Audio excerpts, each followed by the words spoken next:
It wasn't the sky that changed first. It was the air. Thick, heavy, like the moment before a storm, but without the promise of rain. Every breath pulled deeper, felt as if it weighed something now, pressing down on the chest. A discomfort that settled quietly and spread, just enough to notice, like the way a man senses he's being watched. In the control room, Commander Elias Vaughn stared at the holographic display in front of him. A vast web of glowing lines spread across the planet's surface, tracking anomalies that defied explanation. Pulse after pulse of data fed into the room, scientists and military brass chattering as they tried to make sense of it all. Vaughn wasn't listening. He watched the world from above, cold and detached, waiting for what he knew was coming. "Commander," a voice broke through. One of the junior officers, eyes wide. "It's happening." Vaughn didn't respond, just nodded. The others were scrambling, but Vaughn, he'd known something like this was inevitable. You don't build a society with technology that can tear holes through planets and not attract attention. It wasn't arrogance, it was survival. Humanity had pushed too far, too fast, and now it was time to face the consequence. He looked up at the main display. The anomalies were no longer points of data, distant and abstract. They were growing, taking shape. "Visuals up," Vaughn ordered. And there it was. The sky above New York, London, Beijing, Rio. A shift in the atmosphere, a ripple like heat rising from asphalt, except this was different. This was colossal. Shapes began to form, slowly at first, shadows across the cities, as if some invisible sun was casting a new kind of light. Then they took form. No ships, no grand mechanical monsters like those that haunted humanity's nightmares. They were figures, human-like, but towering over everything. Each one the size of a skyscraper, and yet they weren't made of flesh or metal, but something else, something ancient. A light that shouldn't exist, like fire from a distant star. "Gods," someone whispered behind him. Vaughn didn't believe in gods. At least, not the kind you prayed to. But whatever these things were, they weren't here to negotiate.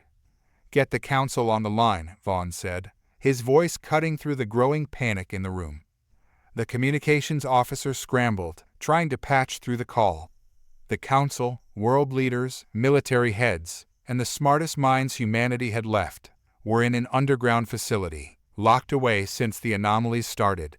Vaughn hadn't joined them. He wasn't the kind to hide. "Commander," the officer said again, but Vaughn cut him off with a glance. He knew what was coming.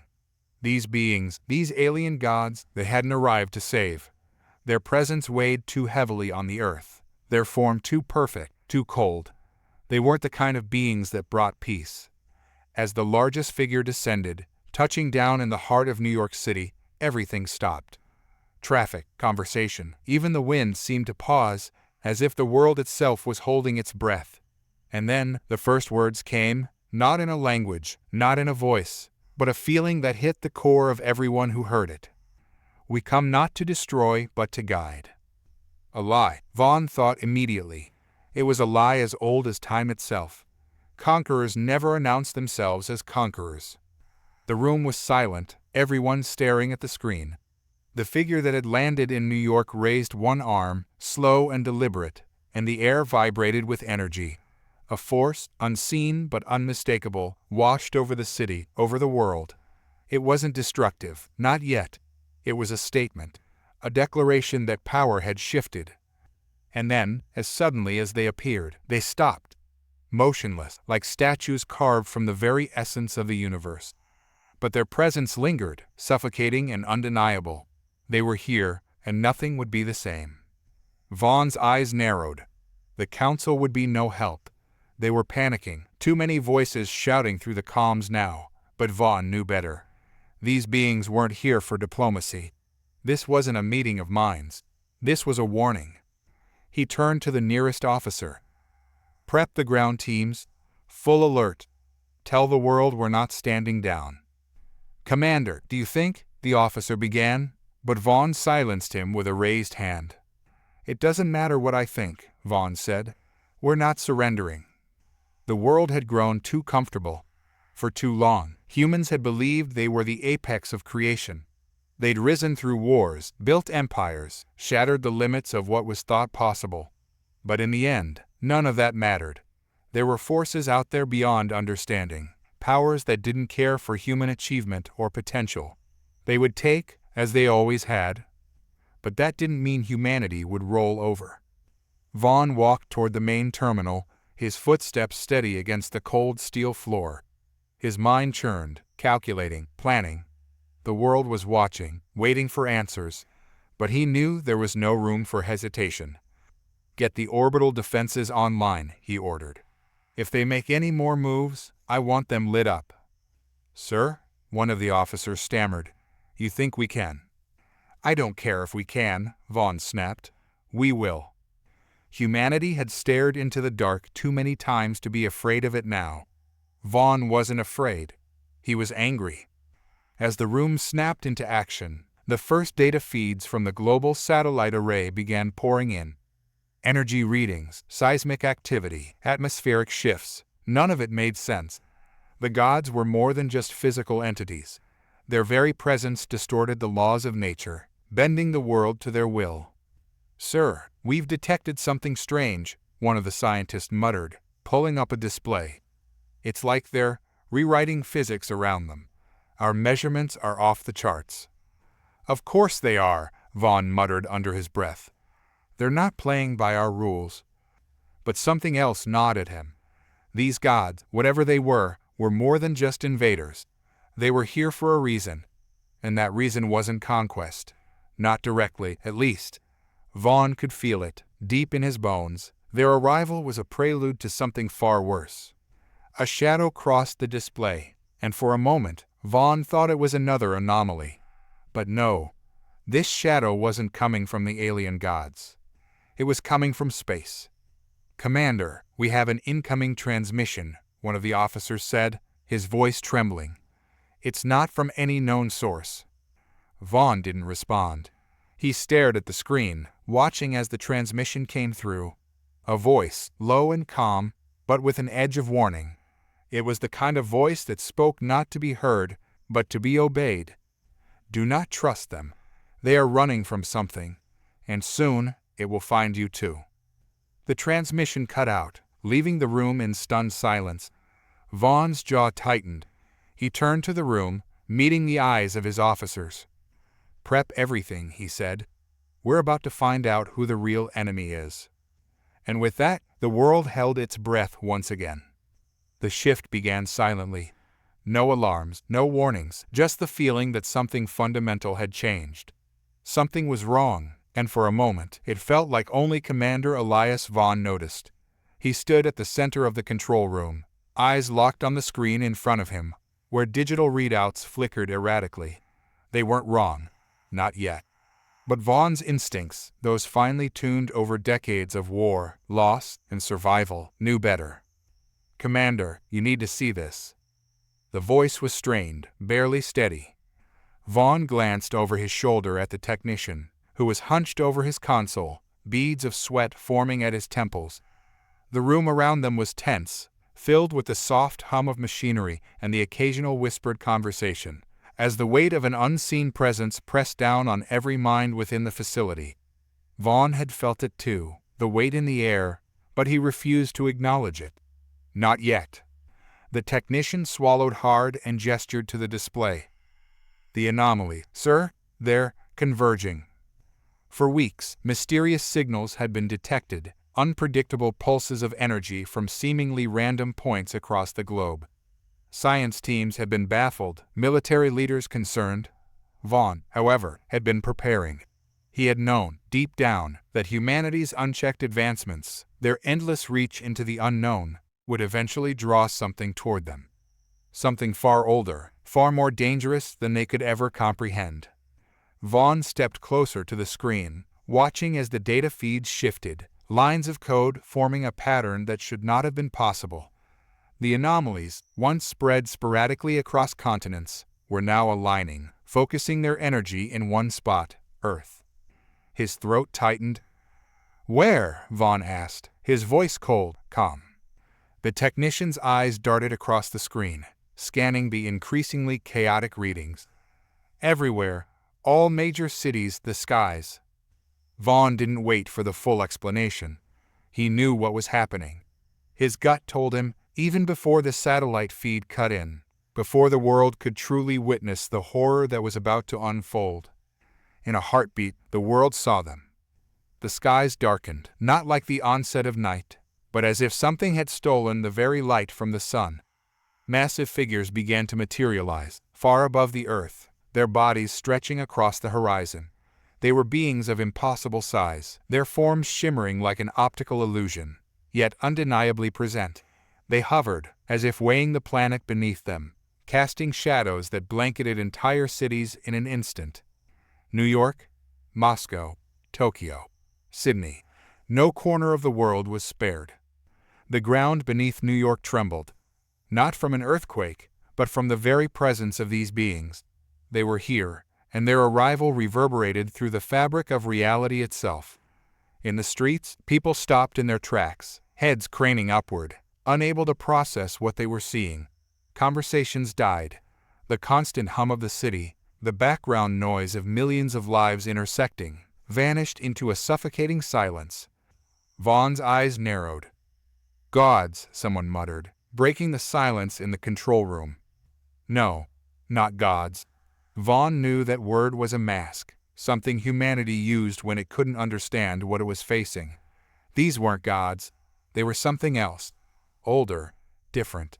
And Vaughn could feel it, the weight of their gaze, cold and analytical, like the stare of a predator studying its prey before the kill. "Get me the council," Vaughn ordered, his voice hard and without hesitation. He didn't wait for a response. His gaze remained locked on the screen, where the figures loomed larger by the second. This wasn't a negotiation. This wasn't contact. This was a reckoning. "They're communicating," the technician whispered, eyes widening in disbelief as the data feed surged with energy.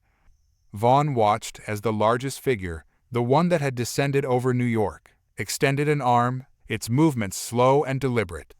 The being's hand, if it could even be called that, radiated an energy that shimmered with an otherworldly light. Not fire, not electricity, something else, something unquantifiable. Then came the message.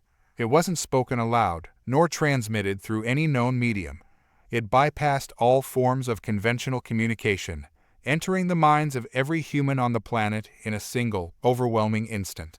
A voice. Not a voice made of sound, but one that was felt, a deep, gnawing presence in the back of the mind. "We come not to destroy, but to guide." The words hung in the air like a poisonous cloud. Vaughn felt a chill crawl up his spine. Guide? Guide toward what? "They're lying," Vaughn said, more to himself than anyone else. The room remained silent, everyone staring at the screens in stunned awe. Vaughn was the only one who moved, his mind racing. He had seen this before. Not this exact scenario, but the pattern. The promise of peace, the gentle arrival of a superior force, only to reveal the inevitable truth: domination. He had lived through too many battles, seen too many civilizations crushed under the weight of forces they couldn't understand. Humanity would not fall so easily, not while he had something to say about it. The world's response came too slowly. Vaughn knew the council was already scrambling, debating whether to make contact or to prepare defenses. But Vaughn wasn't interested in their politics. He wasn't interested in their hesitation. His eyes darted to the tactical console in the corner of the room. There, a display of Earth's defense systems blinked, showing the readiness of orbital weaponry and ground-based forces. "Commander, we're receiving reports from all over," the communications officer stammered. They're appearing everywhere." Vaughn's gaze didn't waver. "Get the ground teams mobilized. Now." "But sir, we don't know what we're dealing with." Vaughn slammed his fist against the console, silencing the officer. "We don't have time to know. We act now." The officer paled but nodded, relaying the command to the teams. Vaughn turned back to the display, his jaw clenched. He could feel the weight of every second passing, the slow, methodical advance of these alien titans. They weren't in a hurry. They knew they didn't need to be. "Sir, something else," the technician's voice faltered. We've just intercepted a transmission. Vaughn's eyes narrowed. From who? The technician hesitated, then brought up the audio. The room was filled with static for a moment, before a voice broke through, low, measured, but laced with something that made Vaughn's skin crawl.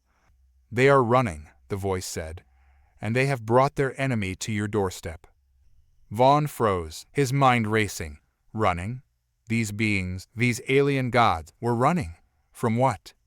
Before anyone could react, the voice cut out, leaving the room in a suffocating silence. Vaughn turned sharply toward the technician. "Where did that come from?" The technician shook his head, fear written across his face. "I don't know, sir. It's not from any known frequency." Vaughn stared at the screen, his thoughts a storm of questions. What kind of being could force these gods to flee? What kind of enemy could bring fear to something so powerful?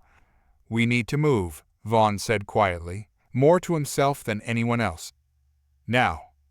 In the streets of New York, the air was thick with fear.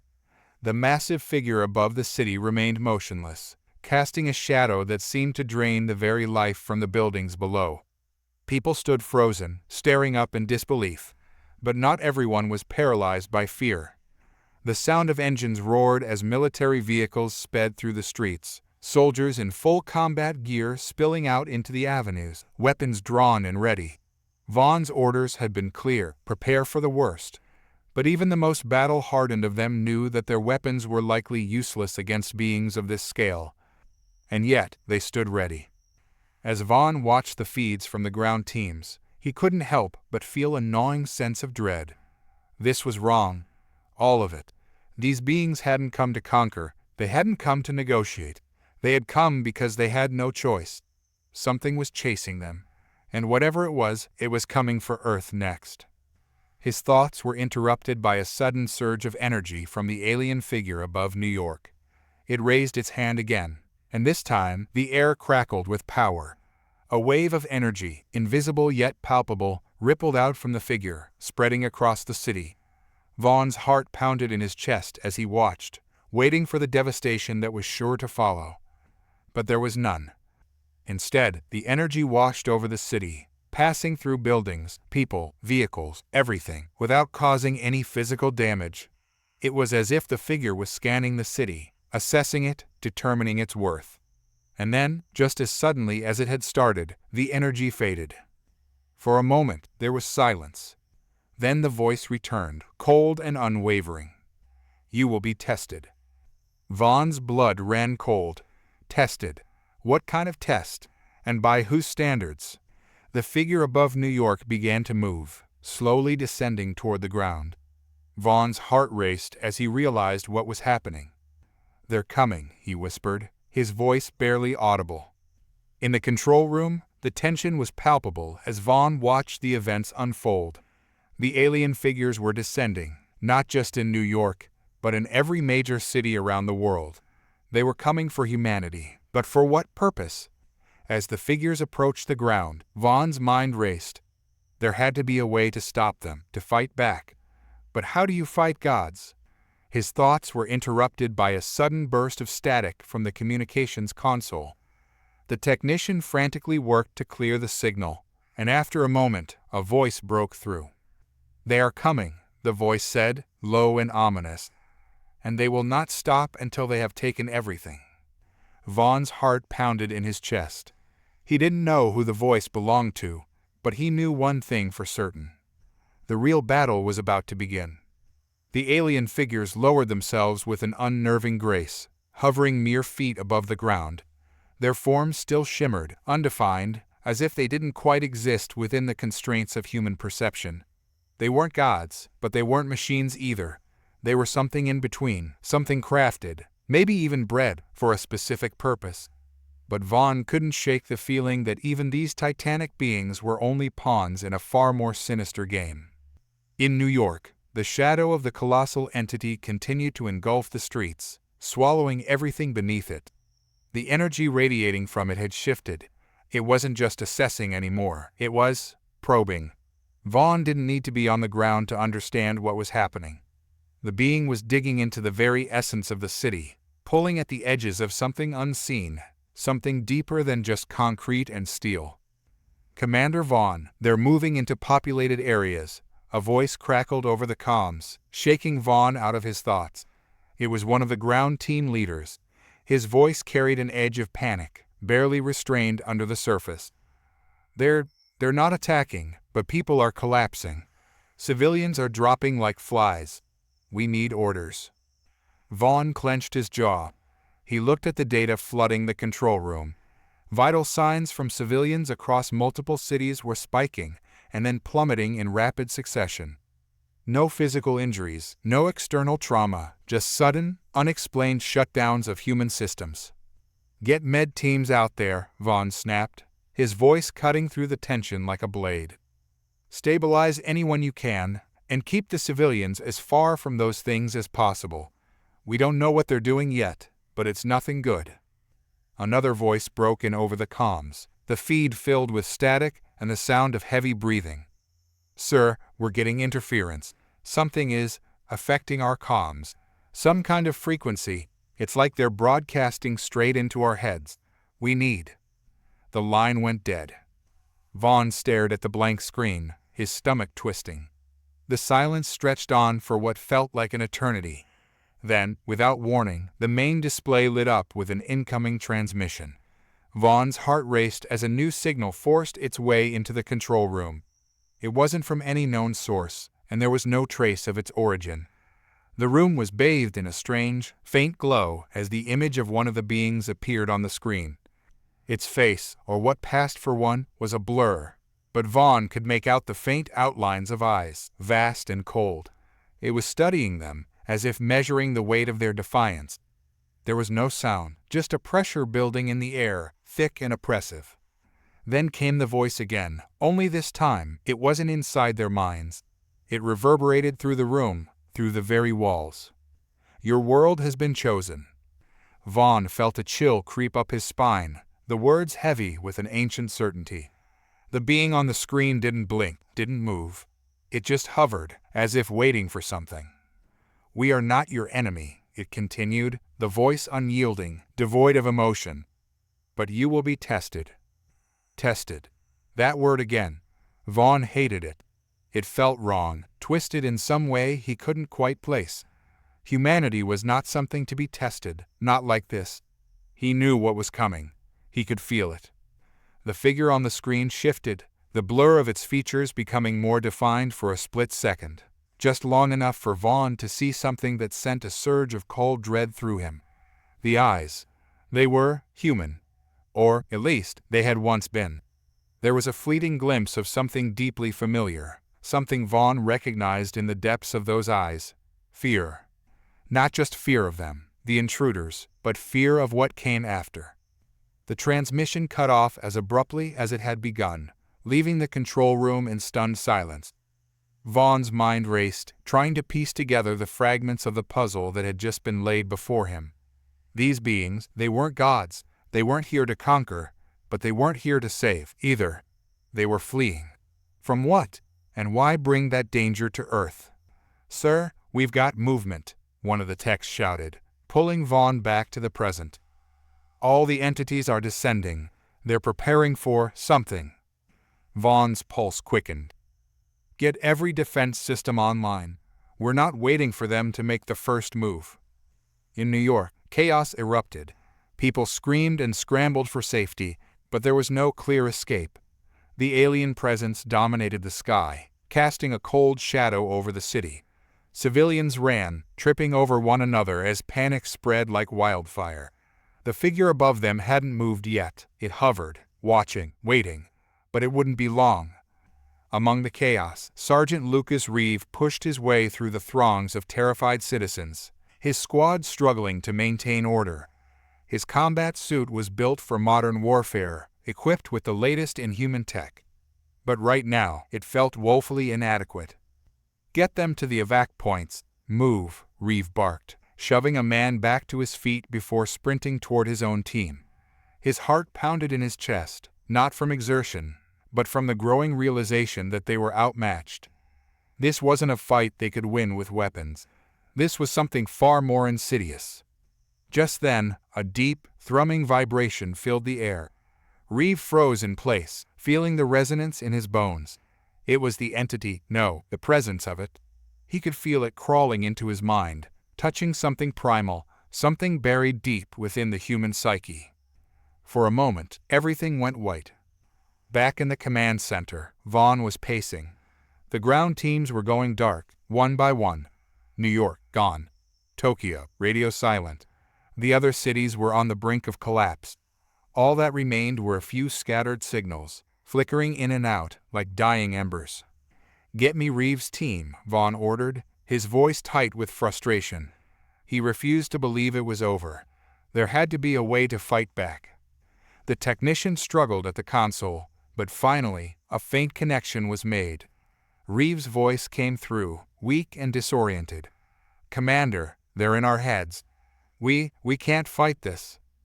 Vaughn gritted his teeth. "Hold your position, Sergeant. You're not alone in this." But even as he spoke, he knew it was a lie. They were alone. Utterly and terrifyingly alone. No reinforcements were coming. There was no cavalry on the horizon. The alien beings had initiated their test, and the rules were unknowable. Reeve collapsed to his knees, the pressure in his skull intensifying. His vision blurred, his ears ringing with an unrelenting hum. He could barely hear his squad mates over the din, their voices distant and panicked. Then, suddenly, the pressure lifted. The world snapped back into focus, and Reeve found himself staring up at the towering figure above the city. The air felt thinner now, colder. The entity was lowering itself closer, its form becoming more defined, more solid. It was no longer just a blur in the sky, it was real, tangible. And it was looking directly at him. A deep, guttural sound emanated from the creature, shaking the very earth beneath Reeve's feet. It wasn't words, but Reeve understood it all the same. He understood that this was the test, and it was far worse than any of them could have imagined. In the control room, Vaughn watched in horror as the feeds flickered and died, one by one. The figures were descending across the planet, their presence like a black hole, sucking the life out of everything around them. Vaughn's hands tightened into fists. They couldn't just sit here and watch. "Activate all orbital defenses," Vaughn ordered, his voice low and deadly serious. "We hit them with everything we've got." "Sir, that could—" "I don't care what it could do," Vaughn shouted, slamming his fist on the console. "We don't have time for cautious strategies. We hit them now."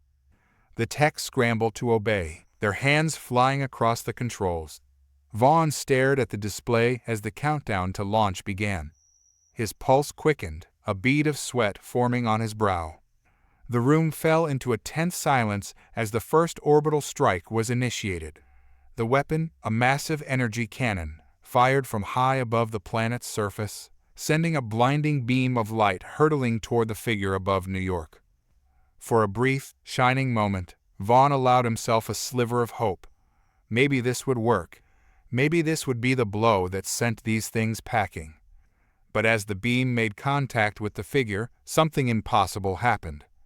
The alien being didn't recoil, didn't falter. It absorbed the energy, its body glowing brighter for an instant, then dimming again, as if nothing had happened. Vaughn stared at the screen, his stomach twisting in disbelief. They're immune," someone whispered, voice trembling. A hollow, crushing silence filled the control room. And then the voice returned. "You will not win this test." The ground trembled. The air grew thin. The alien figures loomed larger, darker, more malevolent. Vaughn's mind raced, but deep down, he already knew. This wasn't a fight. This was survival, and humanity had already lost. The command room was dead silent, save for the faint hum of the machines surrounding Commander Vaughn. His face remained emotionless, but his mind was racing, grasping for answers that refused to come. The orbital strike had been their final card, one they had played too quickly, too desperately. Now there was nothing left but a dawning understanding that this wasn't a battle they were equipped to fight. Not with brute force. The alien gods, those towering figures that loomed over the cities, had absorbed the power like sponges. They hadn't even retaliated. That was the part that gnawed at Vaughn's core. The entities didn't strike back, as if humanity wasn't worthy of their wrath. Instead, they stood in cold silence, waiting, judging. "What are they waiting for?" Vaughn muttered under his breath, his fists clenched tight at his sides. He glanced around the room, at the faces of his team, men and women who had trained for every conceivable threat, but now sat frozen, unable to process the sheer scale of what they were facing. His mind spiraled back to the transmission. "You will not win this test." Test?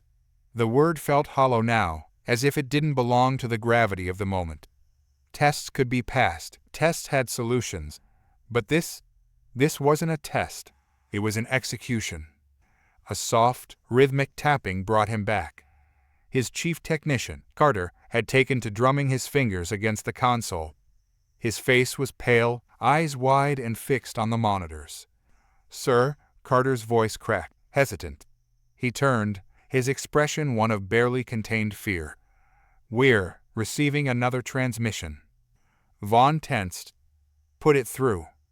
The screens flickered to life again, but instead of the blurry figure from before, something else appeared. A symbol, a simple, unadorned circle, glowing faintly in the center of the display. It pulsed slowly, like a heartbeat. Then, a new voice spoke, not like the others. This one was clearer, sharper, almost human. "Commander Elias Vaughn," the voice said, startling him. It knew his name. "You have failed." Vaughn's stomach dropped, but he forced himself to stay composed. "Failed what, exactly?" "Your world was given a chance. You were given a chance. But the choices you have made have already sealed your fate." "What choices?" Vaughn snapped. "We never even had a chance to understand." "You were never meant to understand," the voice interrupted, cold and final. "This was not a test of knowledge. It was a test of will, of resolve." Vaughn's breath caught in his throat. The words struck a chord, something deep and ancient within him. He wasn't sure why, but the voice carried an authority that transcended logic. His mind raced back over everything that had happened since the entities first appeared, their indifference to violence, the eerie calm that had settled over the cities, the way civilians had simply collapsed without any clear cause. The truth was there, somewhere, just out of reach. "We gave you the tools," the voice continued, "and yet you chose to lash out. You chose violence. This is your failure, Commander." Vaughn's heart pounded in his chest. "What do you want from us? We were defending ourselves." "This is not defense," the voice said. "This is fear, and fear is what binds you. It is what will destroy you." The circle on the screen pulsed faster now, the light intensifying with each beat. Vaughn stared at it, helpless, until he couldn't take it anymore. He turned away, pacing the room, his mind a storm of thoughts. Was there really any way to fight these things? He wasn't so sure anymore. And then, as if in response to the voice's warning, the hum in the room grew louder, so loud, in fact, that Vaughn had to cover his ears. The technicians scrambled, trying to adjust their equipment, but nothing worked. The hum continued to grow, penetrating deep into their skulls. Then, in a flash of light, everything went black. When Vaughn opened his eyes, he wasn't in the command center anymore. He was standing in a vast, empty space, nothing but darkness as far as the eye could see. It wasn't like any place he had ever been. It wasn't even a place, not really. There was no ground beneath him, yet he stood firm. No sky above, but he could sense a weight pressing down on him. And then, out of the shadows, figures emerged. They were human, or at least they seemed that way.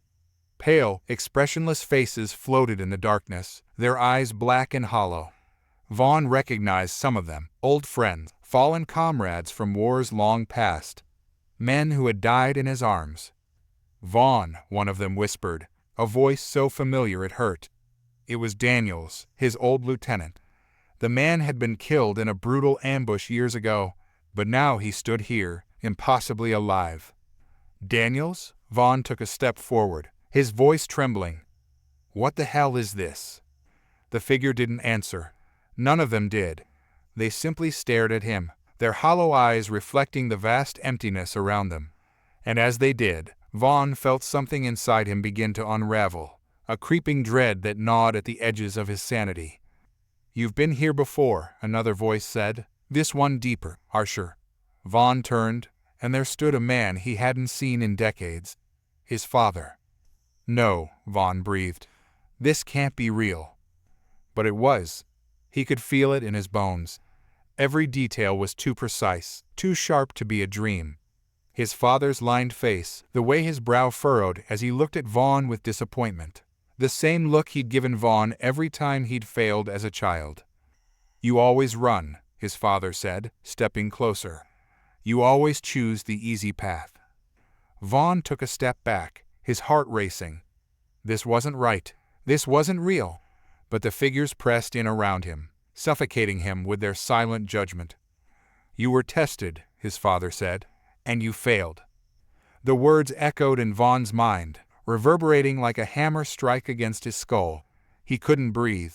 His vision blurred, the figures closing in until he could feel their cold hands gripping his arms, pulling him down into the darkness. Suddenly, Vaughn gasped for air and found himself back in the command center, drenched in sweat. He stumbled back, his body shaking with adrenaline, his mind struggling to make sense of what had just happened. Was it real? Or was it some kind of manipulation, another test? He couldn't tell anymore. The line between reality and nightmare was gone, blurred into oblivion. "Sir, are you all right?" Carter asked, his voice filled with concern. Vaughn shook his head, forcing himself to focus. He wasn't sure if he could trust his own senses, but he had no choice. There were still lives at stake. He had to keep going. "We need to find out what they want," Vaughn muttered, more to himself than to anyone else. "There has to be a way out of this." Before anyone could respond, the room shook violently. The lights flickered, and a low rumble filled the air. Vaughn's heart raced as he glanced at the monitors. The figures, those alien gods, had begun to move again. They weren't descending anymore. They were converging. "Sir, we're detecting energy spikes," Carter said, his voice tight with fear. "Massive, off-the-charts readings. Whatever they're doing, it's about to hit." Vaughn didn't hesitate.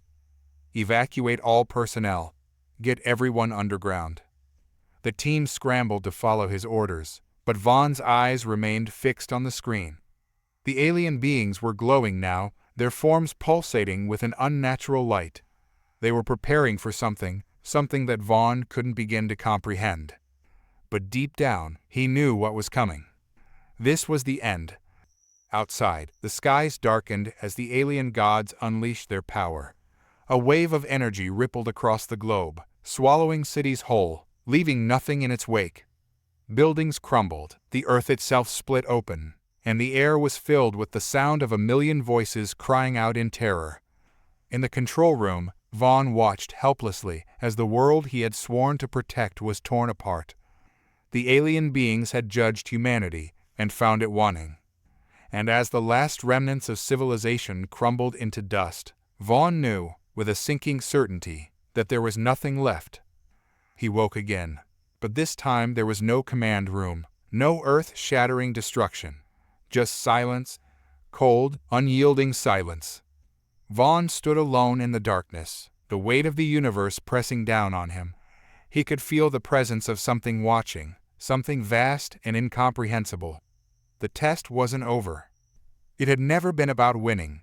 It had always been about survival. How much could a man endure before he broke? Vaughn's breath came in ragged gasps, his heart pounding in his chest. The darkness pressed in around him, suffocating, relentless. And then, in the distance, a single voice whispered through the void. "You are not finished." Vaughn's eyes snapped open, and the darkness swallowed him whole. The command room was gone, its hum of activity replaced by an eerie silence that stretched infinitely in every direction. His chest felt heavy, as if the weight of the universe was pressing against him. No walls, no ground, no sky, just the sensation of floating, though his legs told him he was standing on something solid. For a long moment, he didn't move, paralyzed by the disorientation that gripped him. His breath came shallow, the cold air biting at his lungs.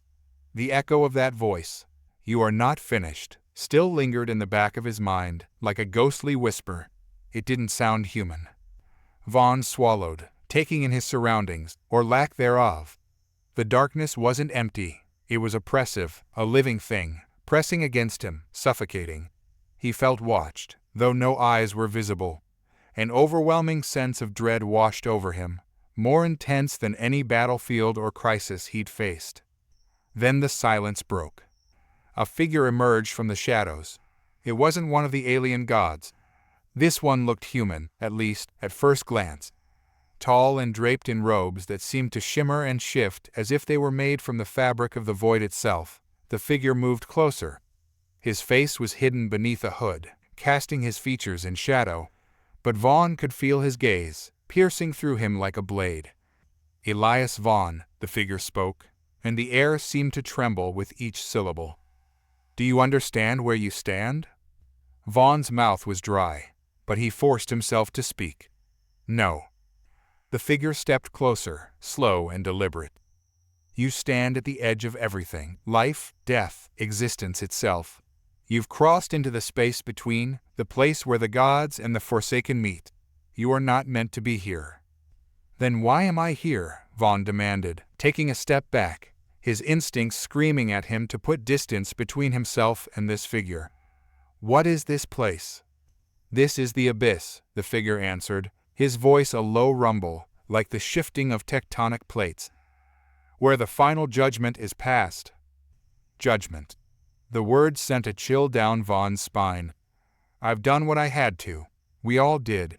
If it's judgment you're talking about, then we were forced into this." The figure chuckled darkly. "Forced? No, Commander. You had a choice. You always had a choice. That is the nature of your kind, your people, your leaders. Always making decisions from fear. Always thinking you can control the uncontrollable." Vaughn clenched his fists, his anger bubbling beneath the surface. He had been through hell, sacrificed everything to protect his people. Yet here he stood, accused by some otherworldly being in a place that defied understanding. "This isn't some philosophical game," Vaughn growled. "We didn't choose this war. Those things, those gods, came to us. They invaded. What were we supposed to do? Sit back and let them take everything?" The figure's head tilted slightly, as if studying him. "You misunderstand, Commander. They didn't come to take. They came to test." Vaughn's blood ran cold. "Test? For what?" "To see if you are worthy. To see if you would rise above the fear that has defined your existence since your kind first crawled out of the dirt." Vaughn's fist clenched tighter. "And if we failed?" "You already have." The words cut deep, and Vaughn staggered back. His mind reeled, spinning through memories of the invasion, the decisions made in the heat of battle, the civilians he'd lost, the friends who'd fallen. Had it all been for nothing? Had they been doomed from the start? "You were given the opportunity to evolve," the figure said, his voice low, almost sympathetic. "But instead, you chose destruction." "Then what was the alternative?" Vaughn demanded, his voice rising in desperation. "What could we have done differently?" The figure paused for a long moment, and when he spoke again, his voice was softer. "You could have let go of fear." Vaughn shook his head, disbelief coursing through him. "Let go? We were facing extinction. You're telling me we should have just stood by and let them destroy us?" The figure's gaze was unyielding. "Yes." The word hit Vaughn like a physical blow. His heart pounded in his chest, his breath coming faster as he tried to comprehend the madness of it all. Letting go, surrendering to the inevitable, it was unthinkable. "You have to understand," the figure continued. "These beings you call gods, they are not invaders, they are architects, and your world was to be their latest creation. But you, your kind, you resisted the very force that sought to remake you. In doing so, you sealed your own fate." Vaughn's head was spinning, his thoughts a whirlwind of confusion and disbelief. How could this be true? How could they have known? They had fought to survive, to protect what was theirs. How could that be wrong? You can still change, the figure said, stepping closer, his voice softer now, almost gentle. It's not too late, Commander. You can still save them. Save them? Vaughn's voice cracked. How? The figure reached out a hand, and Vaughn hesitated before taking it. The moment their skin touched, a surge of energy coursed through him, overwhelming his senses. For an instant, he wasn't in the abyss anymore. He was back on Earth, in the heart of the chaos. He saw the cities in ruins, the skies darkened by the shadow of the gods, the people scattered in the streets, screaming in terror. But there was something else. Something beneath the destruction, beneath the fear. A flicker of hope, buried deep within the chaos. Vaughn could feel it, like a distant spark in the darkness, growing stronger with each passing second. Do you feel it? The figure asked, his voice distant. The will of humanity, the strength that lies beneath the surface. That is your true power, Commander. Not your weapons, not your armies, but your spirit. Vaughn gasped, the energy pulsing through him like a heartbeat. He could feel it now, his connection to the world, to his people. And for the first time, he understood. They didn't need to fight. They didn't need to destroy. They needed to endure. I see it now, Vaughn whispered, his voice trembling with awe. I understand. The figure nodded. Good. But understanding is only the first step. Now, you must act. Vaughn's eyes snapped open, and he found himself back in the command room. The air was thick with tension, the hum of the machines the only sound in the stillness. His team looked at him, wide-eyed and silent, as if waiting for him to make the next move. Vaughn stood tall, his heart pounding with newfound resolve. We're not going to fight them, he said, his voice calm and steady. Carter blinked in disbelief. Sir, what are you talking about? We have to. No, Vaughn interrupted, shaking his head. We don't. That's exactly what they want us to do. They want us to fight, to resist. But that's not the answer. The room fell silent, the weight of his words sinking in. Vaughn could feel the fear in his team, the uncertainty, the doubt. But he could also feel something else, a flicker of hope, like the spark he had felt in the abyss. We're going to endure, Vaughn continued, his voice growing stronger. We're going to show them that we're more than just fear. We're going to survive this. Not by fighting, but by enduring, together. The air in the room seemed to shift, the tension easing as his team began to understand. Vaughn could see it in their eyes, the same spark he had felt, now spreading through them like wildfire. And then, without warning, the room shook violently. The monitors flickered, and the image of the alien gods filled the screens once again. They were moving, closing in on the cities, their colossal forms casting long shadows over the crumbling buildings. Vaughn took a deep breath, his hand steady as he turned to face the screens. This was it. The moment of truth. Hold your positions, he ordered, his voice calm and resolute. No one fires.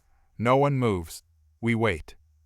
The alien gods descended, their glowing eyes fixed on the earth below. The energy in the air crackled with tension, the ground trembling beneath their immense weight.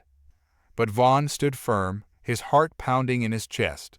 He could feel the eyes of his team on him, the weight of their trust. This was it. The test. The final judgment. The alien gods paused, their eyes glowing brighter as they gazed down at the planet. The tension in the air was palpable, the silence deafening. And then, as if in slow motion, the alien gods began to fade, their colossal forms dissolving into the air like smoke. Vaughn let out a breath he hadn't realized he was holding, his heart pounding in his chest. They had done it. They had survived. But even as the alien gods vanished from sight, Vaughn knew that this wasn't the end. This was only the beginning. The abyss had shown him that much. The true test was yet to come. The silence after the alien god's departure was suffocating. Vaughn's hands, once clenched with the readiness of command, now rested limply at his sides. The command center hummed with the quiet tension of disbelief, the screens flickering between broken transmissions from across the globe. No movement, Commander, Carter said, his voice barely above a whisper. They're gone. Gone. The word echoed in Vaughn's mind, but he didn't believe it. Not fully. They might have disappeared from sight, but their presence lingered, like the unsettling calm after a storm, when you know the winds will return, stronger than before. His instincts screamed that this was far from over. He straightened, his eyes flicking to the holographic display. The globe spun lazily, punctuated by red pulses, where the gods had been. No one spoke. No one moved. The weight of it all, the quiet, the stillness, was unbearable. "Sir?" Carter's voice wavered, and Vaughn looked at him. "What do we do now?" Vaughn stared at the screen, but his mind was elsewhere. The figure he had met in the abyss, the cryptic words spoken, the vision of their world teetering on the edge. It was all connected, but he couldn't quite grasp how.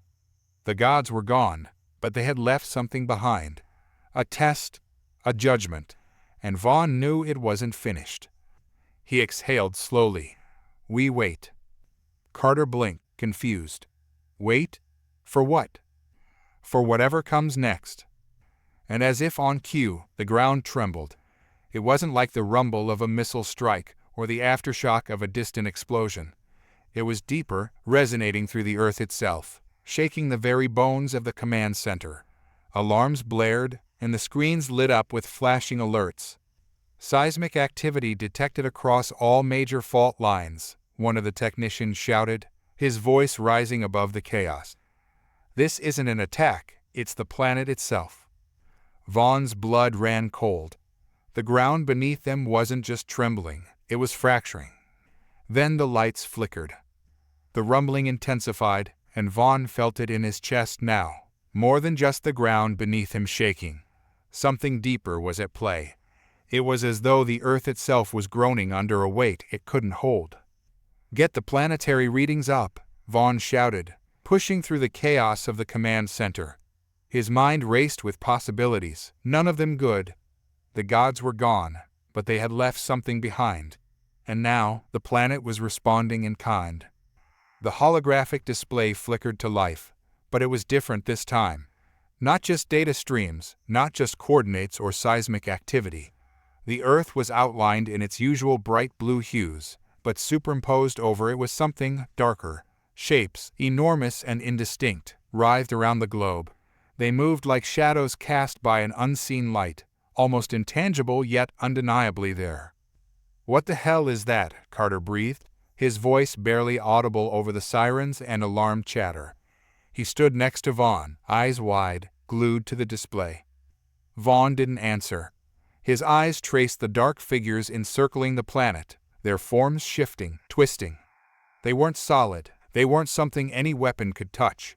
But they were there, and they were growing. The gods hadn't left at all. They had just shed their physical forms. "They've become part of the Earth," Vaughn said slowly, his voice catching as he pieced it together. "They're not gone. They've integrated." Carter looked at him, confused. Integrated? Into what? Vaughn didn't have an answer. Not yet. Before he could speak again, the ground gave way under them. The command center tilted violently, screens shattering, chairs flying across the room as a massive crack split the floor beneath their feet. Vaughn hit the ground hard, the impact knocking the wind out of him. He tasted blood. The lights flickered again, then died, plunging the room into darkness. For a moment, all he could hear was the distant groaning of the earth and the panicked breaths of his team. "Status report," Vaughn coughed, trying to push himself up. No response. He reached for the sidearm at his waist out of instinct. It wasn't a threat he could shoot, but holding the weapon grounded him, made him feel in control. The eerie silence gnawed at him, unnatural, pressing in on all sides. A light snapped on, illuminating the room in a harsh, stark glow. Vaughn's head jerked toward it. Carter was holding a handheld flashlight, his face pale, eyes wide with fear. "Commander, I think we need to leave." Vaughn pushed himself up, his muscles aching from the fall. His mind churned. The gods had woven themselves into the fabric of the planet itself. They were no longer celestial invaders, they were something far more intimate now. A part of the world, a part of the very ground beneath his feet. What was their end game? "We can't leave," Vaughn said, his voice steadier than he felt. "If we leave, we're blind. We won't know what they're doing." "But Commander..." Vaughn cut him off with a sharp wave. "If you want to go, go. But I'm staying. I need to know what they're doing to the Earth." Carter hesitated, then nodded. He didn't understand, but he trusted Vaughn. That was enough for now. Vaughn turned to the broken display, trying to make sense of the writhing shapes that still lingered over the Earth's hologram. There had to be a way to communicate with them, to reach them on this new level. They hadn't destroyed humanity yet, which meant there was still time. But for what? He thought back to the cryptic words from the abyss. Only one survives, the rest fall. Was it a game? Some kind of twisted test? And if it was, how could humanity hope to pass it if they didn't even understand the rules? The ground shifted again, less violently this time, but enough to make the tension in the room unbearable. Vaughn glanced around at the remaining crew. They looked to him for answers, for leadership. But he had nothing to give them. Not yet. "Get the data centers online," he ordered. "If we can't see, we're finished." Technicians scrambled to obey, their movements jerky with adrenaline. Vaughn focused on the task at hand, pushing back the gnawing dread in his gut. There had to be a way to stop this, to fight back, even if the enemy was now part of the very world they stood on. Minutes passed like hours, each breath a struggle against the suffocating weight of the unknown. Then, slowly, systems began to come back online. Screens flickered to life, showing jagged lines of data and fragmented images. Vaughn's eyes locked onto the central screen. The shadows that had encircled the Earth were converging, pulling together into one central point, somewhere deep beneath the surface. "What the hell are they doing?" Carter whispered, watching the same screen. Vaughn didn't answer. He couldn't tear his eyes away from the display. Whatever the gods were planning, it was happening now, and it was happening fast. "They're digging," Vaughn said, his voice low, as realization hit him. "They're going underground." Carter's eyes widened. But why? What's down there? Vaughn didn't know. But if the gods were moving underground, it meant they were looking for something. Or maybe they were trying to unlock something, something ancient, something buried. The command center trembled again, and this time, Vaughn felt a cold sweat break out on his skin. Whatever they were digging for, it wasn't good. "We need to get down there," Vaughn said suddenly, turning to Carter. "We need to find out what they're after before it's too late." Carter looked at him like he was crazy. "You want to go underground? With them?" "If we don't, we're dead," Vaughn said bluntly. "Whatever they're after, it's the key to all of this. If we can stop them from getting it." He didn't finish the sentence. He didn't have to. Carter understood. The plan was insane, but Vaughn had no other option. The gods had become something more than invaders. They were architects, reshaping the world beneath their feet. And whatever they were building down there, it wasn't meant for human eyes. Vaughn had to know what it was. He had to stop them, whatever it took. The subterranean transport system was built for speed, not comfort. The sleek, metallic interior hummed as the team descended into the depths of the Earth. Vaughn sat near the front, his eyes scanning the data pad in his hand, reviewing geological readings and strange energy signatures detected deep below the surface. The further they went, the more the readings made no sense. The Earth's core was fluctuating, shifting in ways that defied natural laws. The gods' influence was warping the very essence of the planet. "They're changing the Earth," Vaughn muttered under his breath. Carter, seated beside him, looked over. "What do you mean?" Vaughn didn't look up from the data. "The core, the mantle, it's all being manipulated. The Earth is becoming something else. Something aligned with them." Carter's face paled. "Are you saying they're terraforming the planet?" "Not terraforming," Vaughn corrected. "They're fusing with it. The Earth is becoming part of them, and they're becoming part of the Earth." The transport shook violently as it continued its descent. Vaughn felt the pressure in his chest increase, the air growing thicker the deeper they went. The gods were down here, somewhere, waiting. the transport finally screeched to a halt. The doors slid open, revealing a vast underground cavern. The air was heavy with a strange, metallic taste, and the walls seemed to pulse with an unnatural energy. Vaughn stepped out, his boots echoing on the stone floor. The team followed, their flashlights cutting through the thick darkness. "What the hell is this place?" one of the soldiers muttered. Vaughn didn't answer. His eyes were locked on the far end of the cavern, where something massive loomed in the shadows. It was a structure, towering and ancient, but it wasn't built by human hands. The architecture was otherworldly, its surfaces shifting and warping as if alive. "They've been here before," Vaughn whispered, realization hitting him like a punch to the gut. "This isn't the first time." Carter looked at him, confused. "What are you talking about?" Vaughn turned to face him, his expression grim. "This structure, it's not new. The gods have been here before, long before humanity ever existed." The truth hung heavy in the air, and Vaughn knew what had to be done. They had to stop the gods, here and now, before they could finish whatever they had started eons ago. As they moved closer to the structure, a low hum filled the cavern. The ground beneath them trembled, and the walls seemed to close in. Then, without warning, the structure pulsed with a blinding light. The gods had awakened. Commander Vaughn's thoughts drifted back to that final moment of contact. The overwhelming presence of the beings, their vast forms eclipsing entire cities, still burned in his mind. They didn't appear as gods from myth, but as cold, calculating entities whose very existence challenged the fabric of human understanding. They had arrived with impossible calm, their message clear yet chilling: "We come in peace." But their presence felt like an oppressive weight that pressed against every fiber of his being. Their silence spoke louder than any words they uttered. Peace wasn't the absence of violence. It was the precursor to something darker, something Vaughn couldn't yet name. He stood in the command center, the glow of holographic screens illuminating his face. Around him, the world's greatest military and scientific minds worked feverishly, trying to make sense of the unprecedented arrival. Yet, despite all their advancements, all their preparations, humanity felt small, dwarfed by the scale of what was now orbiting the planet. "Any movement?" Vaughn's voice broke through the room's tense hum. "Negative, Commander," replied his second-in-command, Lieutenant Harris, eyes glued to the main display. The immense forms of the so-called gods hovered in orbit, motionless, as if waiting. But waiting for what?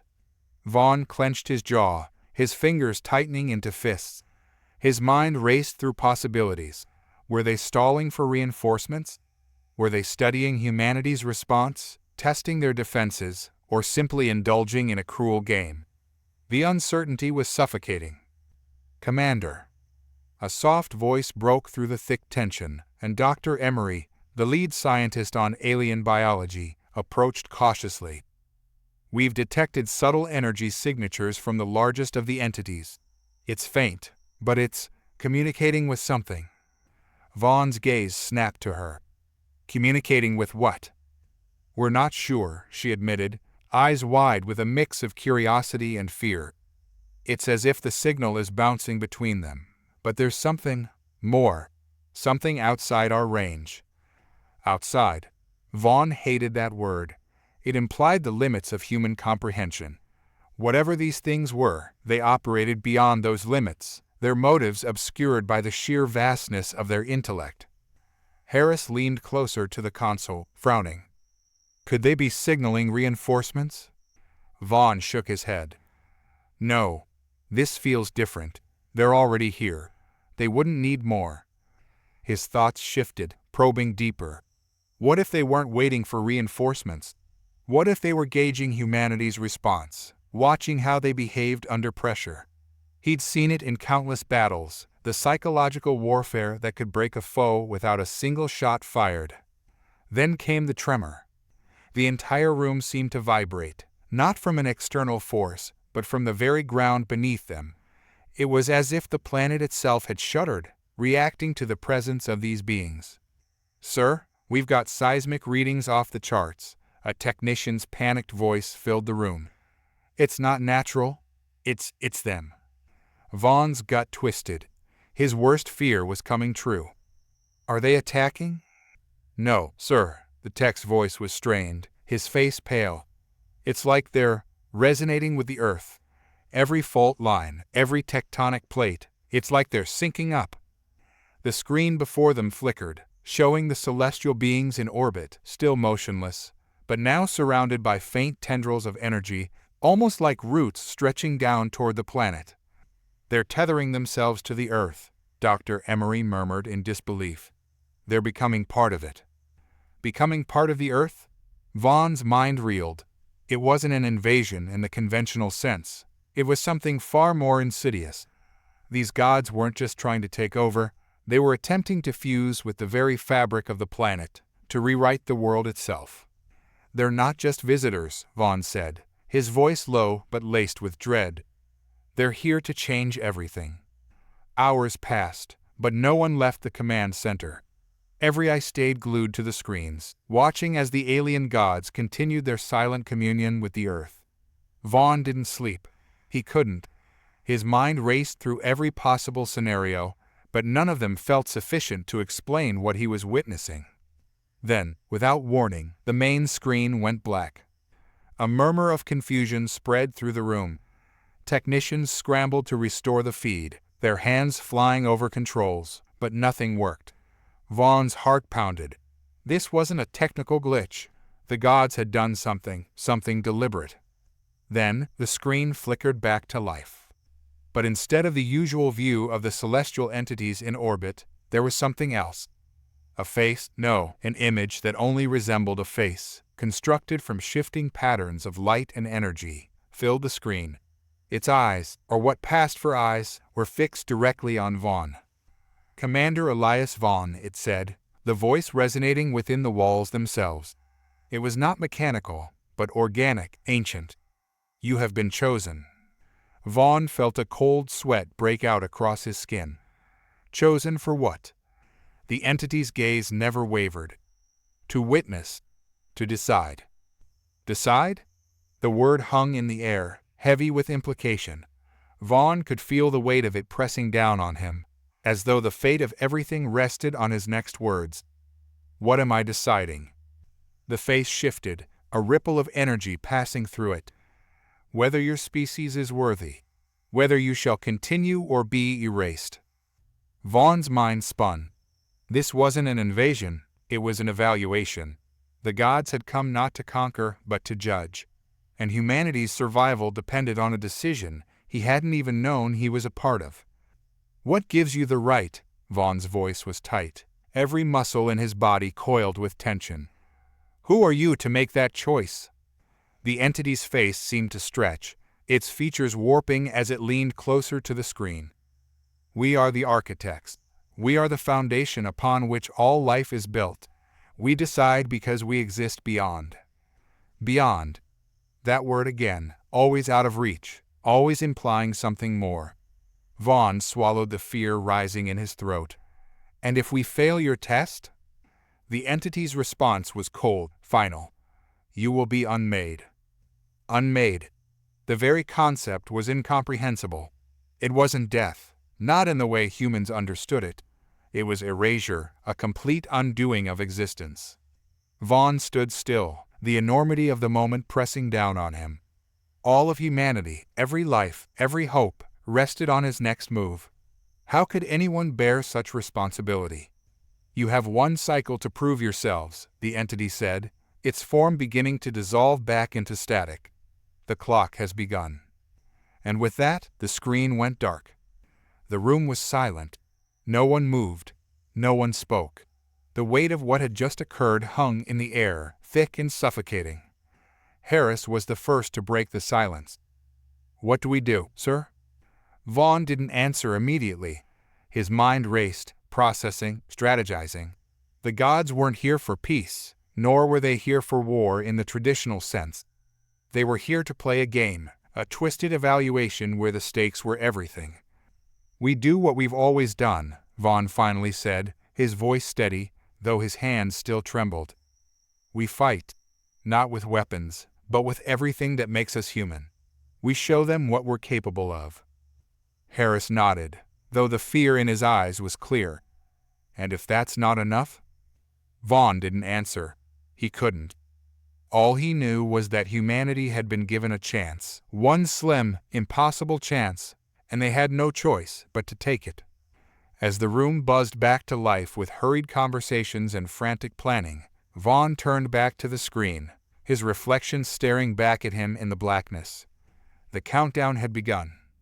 Commander Vaughn stood motionless, the weight of the entity's words still pressing on his chest. He couldn't shake the image from his mind, the face, or whatever that was, speaking of unmaking humanity as if it were nothing more than erasing chalk from a board. The command center around him buzzed with activity, but it felt distant, like a dull hum in the back of his mind. Every second that passed was a second closer to oblivion, and the world felt heavier with the knowledge that everything could be gone. But it wasn't the first time humanity had faced annihilation, he reminded himself. Yet, this was different. This wasn't an enemy that could be defeated by strategy or superior firepower. It was something ancient, something unknowable. Vaughn wasn't sure what scared him more, the raw power of these beings or their cold indifference. "Commander," Harris's voice was steady, cutting through Vaughn's spiral of thoughts. "The world is waiting. What do we tell them?" Vaughn looked at his second-in-command. The question wasn't simple. What did they tell humanity? That they were being judged like cattle before slaughter. That their entire existence was a coin toss in the hands of beings beyond comprehension. He couldn't give them that. "Tell them," Vaughn began, his voice surprisingly steady. "Tell them we're in control." A lie. But humanity thrived on hope, even if it was hollow. In the days that followed, the world erupted into chaos. Riots broke out in major cities, doomsday cults flourished, governments tried to maintain order as the panic spread. Every corner of the globe felt the looming dread, though no one but a select few knew the true extent of the danger. Vaughn spent most of his time in strategy rooms and crisis meetings. Every theory, every possible response to the gods' arrival was debated, analyzed, discarded. Meanwhile, the entities remained in orbit, still tethered to Earth like parasites feeding off its energy. No movement, no communication since the chilling ultimatum. "They're playing with us," Vaughn muttered under his breath one evening, staring at the live feed of the orbiting forms. "That's what they want us to think," Dr. Emery replied, joining him. Her hair was disheveled, eyes bloodshot from lack of sleep. She looked as if she hadn't left her lab in days. "And what's your theory, Doctor?" Vaughn asked, not really expecting an answer. "They don't need to play with us, Commander. They're beyond that. They're waiting for something, but it's not entertainment. I've been studying the energy patterns they're emitting, and it's shifting, adapting to the planet. It's like..." "Like what?" "Like they're becoming the planet." Vaughn's stomach twisted. "Explain." "They're syncing their energy fields with the Earth's magnetic core, stabilizing themselves. It's not just a link, they're fusing with it on a fundamental level. If they complete the process, it won't just be an invasion, they'll be the planet. Any attempt to stop them after that would be futile." Vaughn finished her thought, the realization sinking in. The gods weren't just invaders, they were parasites, assimilating Earth like some cosmic virus. Emery nodded grimly. "We're running out of time." The political landscape had crumbled into chaos. International leaders, normally posturing for dominance, were now scrambling for survival. No one wanted to be the one to face these gods directly, but everyone feared inaction even more. Vaughn sat in a high-level virtual meeting, where world leaders debated the next move. President Cole's voice cut through the static-laden feed. "We need a direct approach, Commander. We can't keep waiting for them to make the first move." "What exactly do you propose, Mr. President?" Vaughn asked, his voice heavy with exhaustion. "A strike. Coordinated. Every nation with any semblance of military might hit these things simultaneously." Dr. Emery cut in, her voice sharp. "That would be suicidal. We don't understand the full extent of their power. Any act of aggression might be the very thing that pushes them into action." The debate raged on. Vaughn sat back, listening but not participating. His thoughts wandered to what the entity had said. They weren't invaders in the traditional sense. They were judges. And how do you fight a judgment? How do you fight beings who don't even see you as a threat? He keyed into the conversation just as a military advisor was speaking. If we don't strike soon, we may not get another chance. We can't negotiate with these things. They're not human. They won't play by our rules. Vaughn's jaw tightened. He knew the truth. This wasn't a fight they could win through brute force. But there was another way, a way that no one was ready to confront. Enough, Vaughn said, his voice cutting through the bickering. The virtual room went silent. This isn't a battle we can win by throwing everything at them. They aren't here to wage war. They're here to test us. Test us? Cole's face twisted in disbelief. You're telling me this is some kind of cosmic game? Not a game, Vaughn corrected. A judgment. They're watching how we respond, and if we act like the panicked creatures they expect us to be, we'll fail. Emery nodded. We need to understand their logic. They're ancient, yes, but that doesn't mean their methods are beyond comprehension. If they're truly here to decide our fate, then there's a system to it, a set of criteria we can discover. Cole scoffed. You're talking about reasoning with gods. No, Vaughn said. I'm talking about surviving them. That night, Vaughn found himself alone in the command center, staring at the screens. The gods hovered above, motionless, indifferent. Yet something in his gut told him they were waiting for him to do something. But what? His thoughts were interrupted by a flicker on one of the screens. The face appeared again, shifting patterns of energy coalescing into the same alien visage that had spoken to him days earlier. Commander Vaughn, the voice resonated, filling the room. You are running out of time. Vaughn felt his heart pound in his chest, but he stood his ground. What do you want from us? Your species must prove its worth. We've survived this long. Isn't that proof enough? The entity's face rippled, a hint of amusement in its tone. Survival is not the same as worth. Vaughn gritted his teeth. Then tell me, how do we prove our worth? The entity's eyes, or what passed for them, focused on Vaughn. You must transcend. Transcend? What does that mean? The alien's face faded slightly, its form flickering with barely contained energy. To be more than what you are, to evolve beyond the limits of your kind. Vaughn's breath caught. Evolution. That was the key. These gods weren't looking for a fight, they were looking for something greater. They wanted to see if humanity could ascend, could push beyond the boundaries that had defined them for millennia. But how? How could humanity evolve in the face of something so vast, so incomprehensible? You must decide, the entity continued, its voice fading into static. Time is almost up. And with that, the screen went dark once more. The command center was quiet, save for the faint hum of machinery. Vaughn stood there, alone, contemplating the weight of the entity's words. He knew what needed to be done, but it wasn't something that could be decided by a single person or even a group of leaders. Humanity had to make the choice to rise or to fall. He left the command center and walked out into the night air. The sky was clear, the stars bright above him, and for the first time in days, Vaughn allowed himself a moment of quiet. He looked up at the heavens, at the beings hovering just beyond the atmosphere, and wondered what they saw when they looked at Earth. Were they amused? Disappointed? Or perhaps they felt nothing at all. His mind returned to the word the entity had used, transcend. What did that even mean for humanity? Was it a leap in technology, in consciousness, in morality? And did humanity have it within them to make that leap? One thing was clear, they were running out of time, and if they didn't figure it out soon, there wouldn't be anything left to save. The countdown had begun, but Vaughn wasn't ready to give up. He had one last idea, a desperate plan that might just give humanity the chance it needed. But it would require sacrifice on a scale no one was prepared for. As the night deepened, Vaughn turned back toward the command center, determination etched into every step. If humanity was going to transcend, It would need more than just hope. It would need a miracle.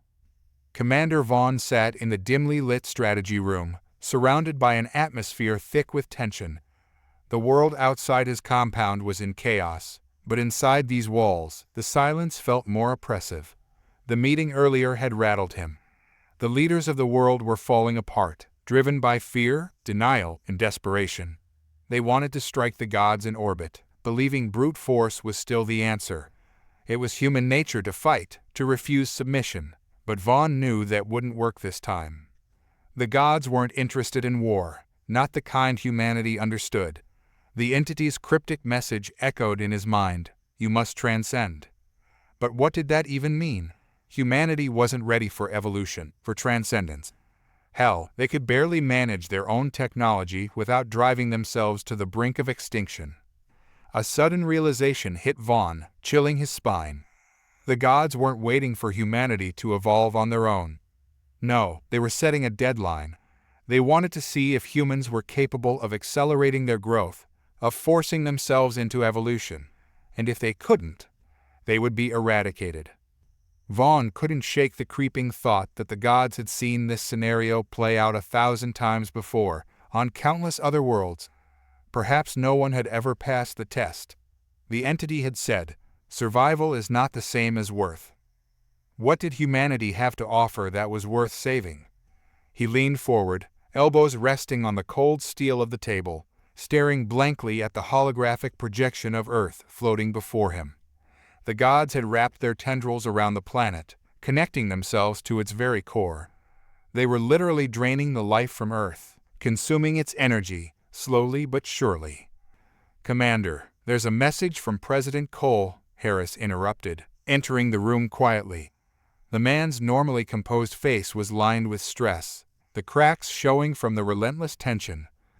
"Put him through," Vaughn said without looking up, still lost in his thoughts. Cole's face appeared on the holo display, looking just as haggard as the last time Vaughn had seen him. "Commander, we need a resolution now. The people are rioting. The leaders are fracturing. We're being torn apart, and if we don't act, we'll destroy ourselves long before the gods do," Vaughn interrupted, finishing the thought. Cole looked at him through the screen, a mix of helplessness and frustration in his eyes. "What's your solution, Commander? What do you propose?" Vaughn took a deep breath. "They don't want a war, Mr. President. They want us to transcend. It's not a battle of weapons, it's a battle of evolution." Cole frowned. "What does that mean? We can't just evolve overnight." "Maybe not," Vaughn said, "but we need to show them that we're capable of more. That humanity can rise beyond its current limits, beyond its petty conflicts and self-destructive tendencies." "And how do you propose we do that?" Cole asked, his tone dripping with skepticism. "We need to unify. All nations, all people. We need to pool our resources, our intellect, and find a way to push the boundaries of what's possible. This is bigger than any one country or ideology. It's about survival. No, it's about proving we're worth saving." As the days dragged on, Vaughn worked tirelessly, coordinating with the brightest minds humanity had to offer. Scientists, engineers, philosophers, all were brought together in a desperate attempt to find a solution, a way to show the gods that humanity could evolve, that they weren't just a violent, self-destructive species. In the underground labs of the compound, Dr. Emery and her team had been working around the clock on a project they had dubbed the Ascendant Initiative. It was a blend of cutting-edge technology and ancient metaphysical theories, an attempt to bridge the gap between the material and the transcendental. They were working to develop a device, a catalyst, that could accelerate human evolution, enhancing the mind's potential and unlocking abilities that had been dormant for millennia. "Commander," Emery called out as Vaughn entered the lab, her voice thick with exhaustion. "We're close, but there's something you need to see." Vaughn stepped closer to the table where a small, glowing sphere hovered. It was the prototype, the first working version of the Ascendant device. It emitted a faint, almost hypnotic hum, and Vaughn felt a strange pull towards it, as if it were beckoning him to reach out and touch it. "This device could change everything," Emery said, her eyes wide with a mixture of awe and fear. If it works, it could push the human mind beyond its current capabilities, unlocking levels of consciousness we've never even dreamed of. And the downside? Vaughn asked, knowing there had to be one. It's risky, Emery admitted. We're talking about altering the human brain at a fundamental level. There's no telling what side effects it could have, or if it could even be controlled. Vaughn stared at the glowing sphere, weighing the options in his mind. It was a dangerous gamble, but what choice did they have? The gods were waiting, watching. Time was running out. Do it, Vaughn said finally, his voice resolute. Activate the device. As the device was activated, a low, resonant frequency filled the lab. The air crackled with energy, and Vaughn felt a strange tingling sensation at the base of his skull. Emery's team monitored the readings closely, their faces tense with anticipation. The first subjects, volunteers from the military, had been selected carefully, each one chosen for their mental fortitude and physical resilience. They stood in a circle around the device, eyes closed, their minds focused on the task at hand. The energy from the device began to pulse, sending waves of light through the room. Vaughn watched as the volunteers' faces contorted in concentration, their bodies trembling slightly as the energy coursed through them. Then, something unexpected happened. One by one, the volunteers began to collapse, their bodies convulsing on the floor. Alarms blared, and Emery's team rushed to their aid, but it was too late. Their minds had been overwhelmed by the sheer force of the device, unable to handle the rapid acceleration of their evolution. Vaughn's heart sank as he watched the chaos unfold. The device had failed. Humanity wasn't ready. They weren't capable of transcending, at least, not yet. But as the last volunteer fell, something extraordinary happened. One man, Lieutenant Jackson, remained standing. His eyes were glowing with an ethereal light, and a strange calmness had settled over him. He wasn't convulsing like the others. Instead, he was floating several inches off the ground, his body surrounded by a faint aura of energy. "Commander," Jackson said, his voice echoing in a way that didn't seem entirely human. "I can see it. I can see everything." "What do you mean?" Vaughn asked, stepping forward cautiously.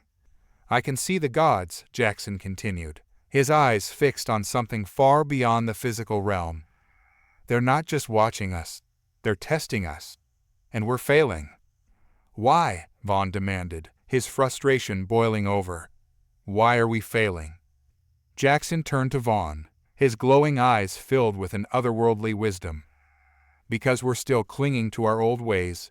We're still thinking like humans, limited, selfish, afraid. The gods want us to become something more, something beyond what we are. But we can't do it alone." "Then what do we do?" Vaughn asked, desperation creeping into his voice. Jackson smiled, a strange, knowing smile. "We have to let go, Commander.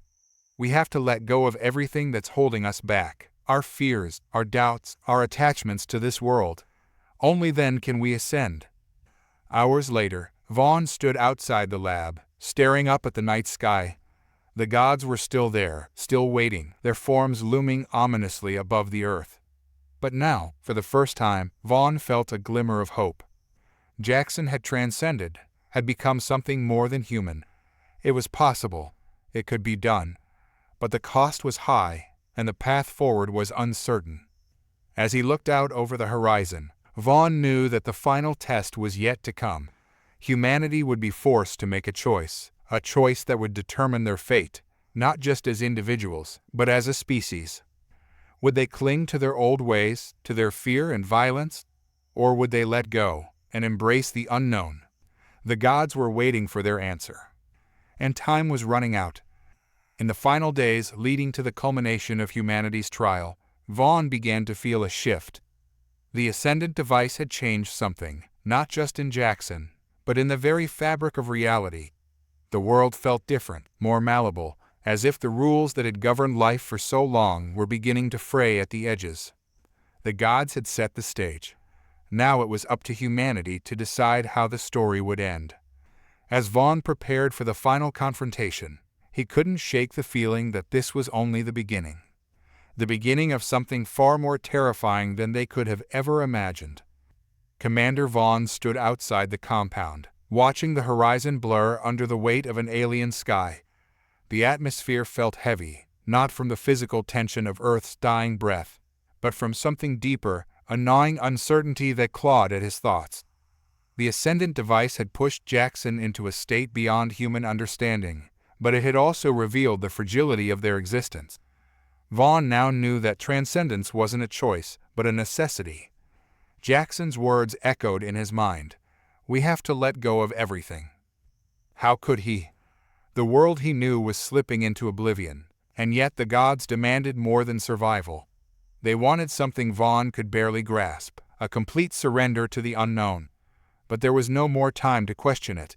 The gods' gaze was intensifying, their silent observation growing more invasive. Vaughn could feel them pressing in, their presence becoming tangible, like invisible hands pulling at the seams of reality. The air was electric now, tinged with a strange hum that wasn't quite sound.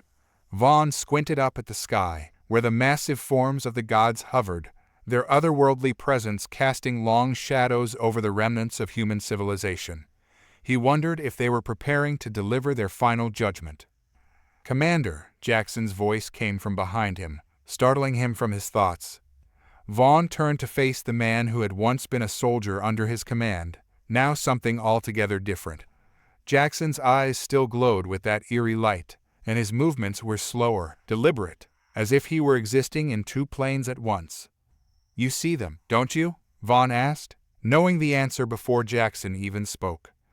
"They're closer now," Jackson said, his voice carrying that same strange echo. "They're waiting for us to make the final step. They've seen it happen before, on other worlds. We're not the first species to face this trial, and we won't be the last." "But they're not interested in saving us," Vaughn muttered, half to himself. "No," Jackson replied. "They want to see if we can save ourselves, but not in the way we think. This isn't about war or technology or even survival as we know it. It's about letting go of what makes us human."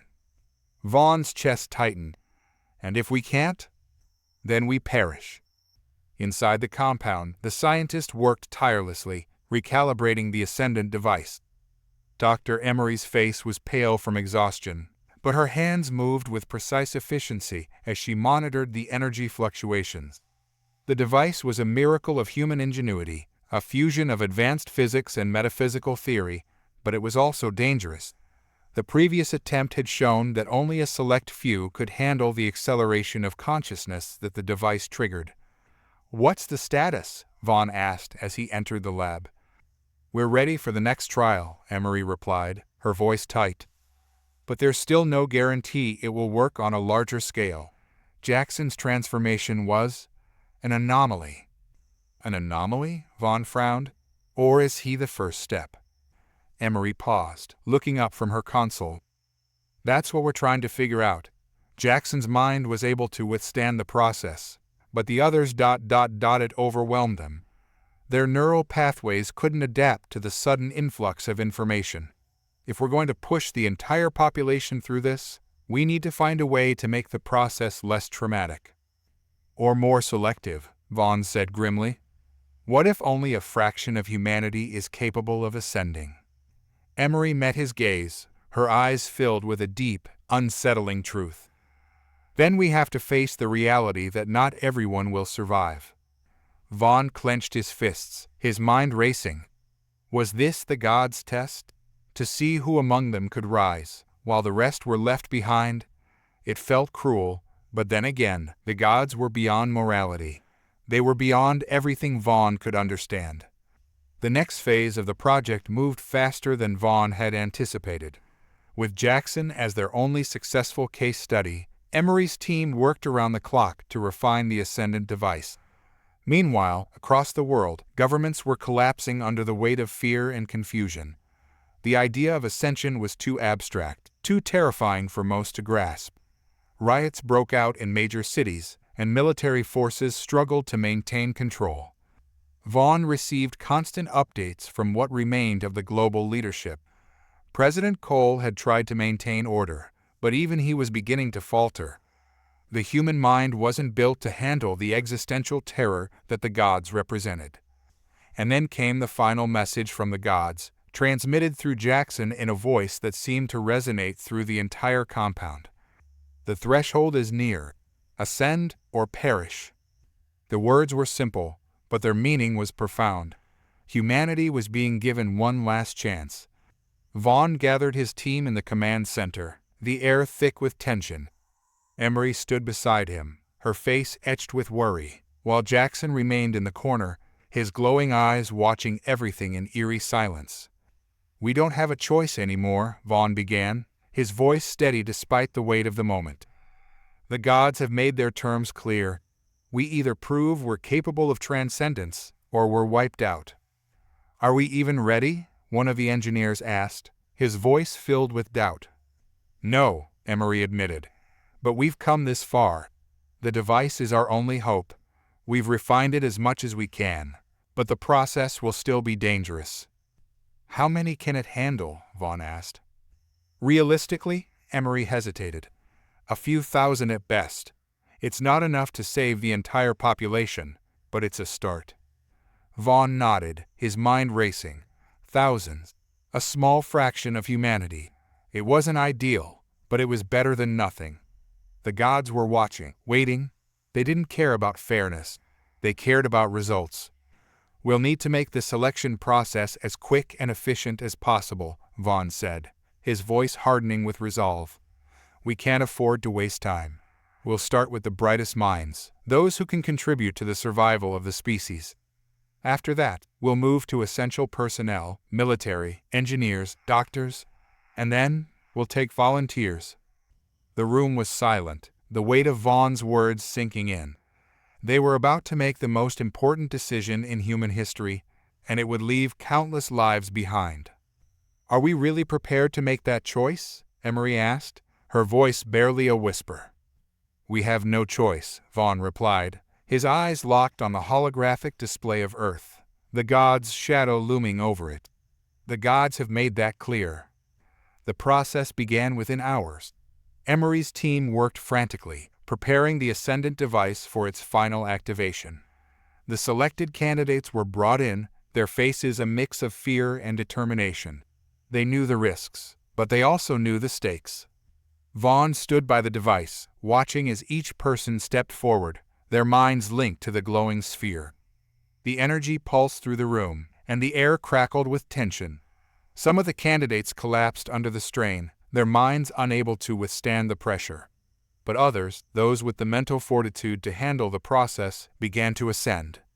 It was a sight unlike anything Vaughn had ever seen. Their bodies shimmered with an ethereal light, and their minds seemed to expand beyond the physical realm. They were becoming something more, something beyond human. But the process was slow, and time was running out. Outside the compound, the world continued to fall apart. The gods' presence was growing stronger, their influence warping the very fabric of reality. Vaughn could feel it, the weight of their judgment pressing down on him like a suffocating force. "How much longer?" Vaughn demanded, his voice strained with urgency. "We're almost there," Emery replied, her fingers flying across the console. "Just a few more minutes." But Vaughn knew they didn't have minutes. The gods were closing in, their patience wearing thin. He could feel them now, watching him, judging him. And then, without warning, the Ascendant device overloaded. A blinding light filled the room, and Vaughn was thrown back by the force of the explosion. He hit the ground hard, the wind knocked out of him. For a moment, everything was silent, and then, slowly, the sound of alarms filled the air. Vaughn struggled to his feet, his vision blurry. The device had been destroyed, its components scattered across the room. Emery was unconscious, and the other scientists were scrambling to assess the damage. But in the center of the room, Jackson still stood, his body glowing with an intense, otherworldly light. "Commander," Jackson said, his voice echoing with a strange power. "It's not over. The gods are still watching." Vaughn's heart sank. The device had failed. Humanity's last chance at ascension had been destroyed. but Jackson's transformation was complete. "You're the key," Vaughn whispered, realization dawning on him. "You're the one who can save us." Jackson nodded, his eyes glowing with the light of 1,000 stars. "But not everyone can be saved." Vaughn's breath caught in his throat. He knew what Jackson meant. Only those who were ready, those who could let go of their humanity, would ascend. The rest would be left behind. As the gods' presence grew stronger, Vaughn knew the final decision was upon them. Humanity's fate hung in the balance, and the clock was ticking. Would they rise, or would they fall? The answer was no longer in his hands. Vaughn looked at Jackson, trying to comprehend what stood before him. Jackson wasn't the man he had known anymore. There was something far more ancient, more terrifying in those glowing eyes. He had transcended, a living bridge between humanity and the unfathomable gods. Vaughn's heart raced as he realized that Jackson was now beyond his control, beyond anyone's. The room still smelled of burning wires and shattered glass. The ascendant device, the key to their salvation, lay in ruins at his feet. Everything they had worked for, everything they had sacrificed, was gone in a single, blinding moment. Yet Jackson remained, an enigma, the last hope in a dying world. "Can you finish it?" Vaughn asked, his voice barely above a whisper, knowing that the answer would change everything. "I can," Jackson replied, but his tone was distant, almost mechanical. "But only for those who are ready." "And the rest?" Vaughn's question hung heavy in the air. Jackson's eyes flickered, that cold, star-like glow intensifying. "The rest will cease to exist." Vaughn clenched his fists, feeling the weight of humanity's future press down on him. Could he make this decision? Could he trust Jackson, this thing that Jackson had become, with the lives of billions? "There's no time to hesitate, Commander," Jackson said, his voice cutting through the tension. "The gods are here.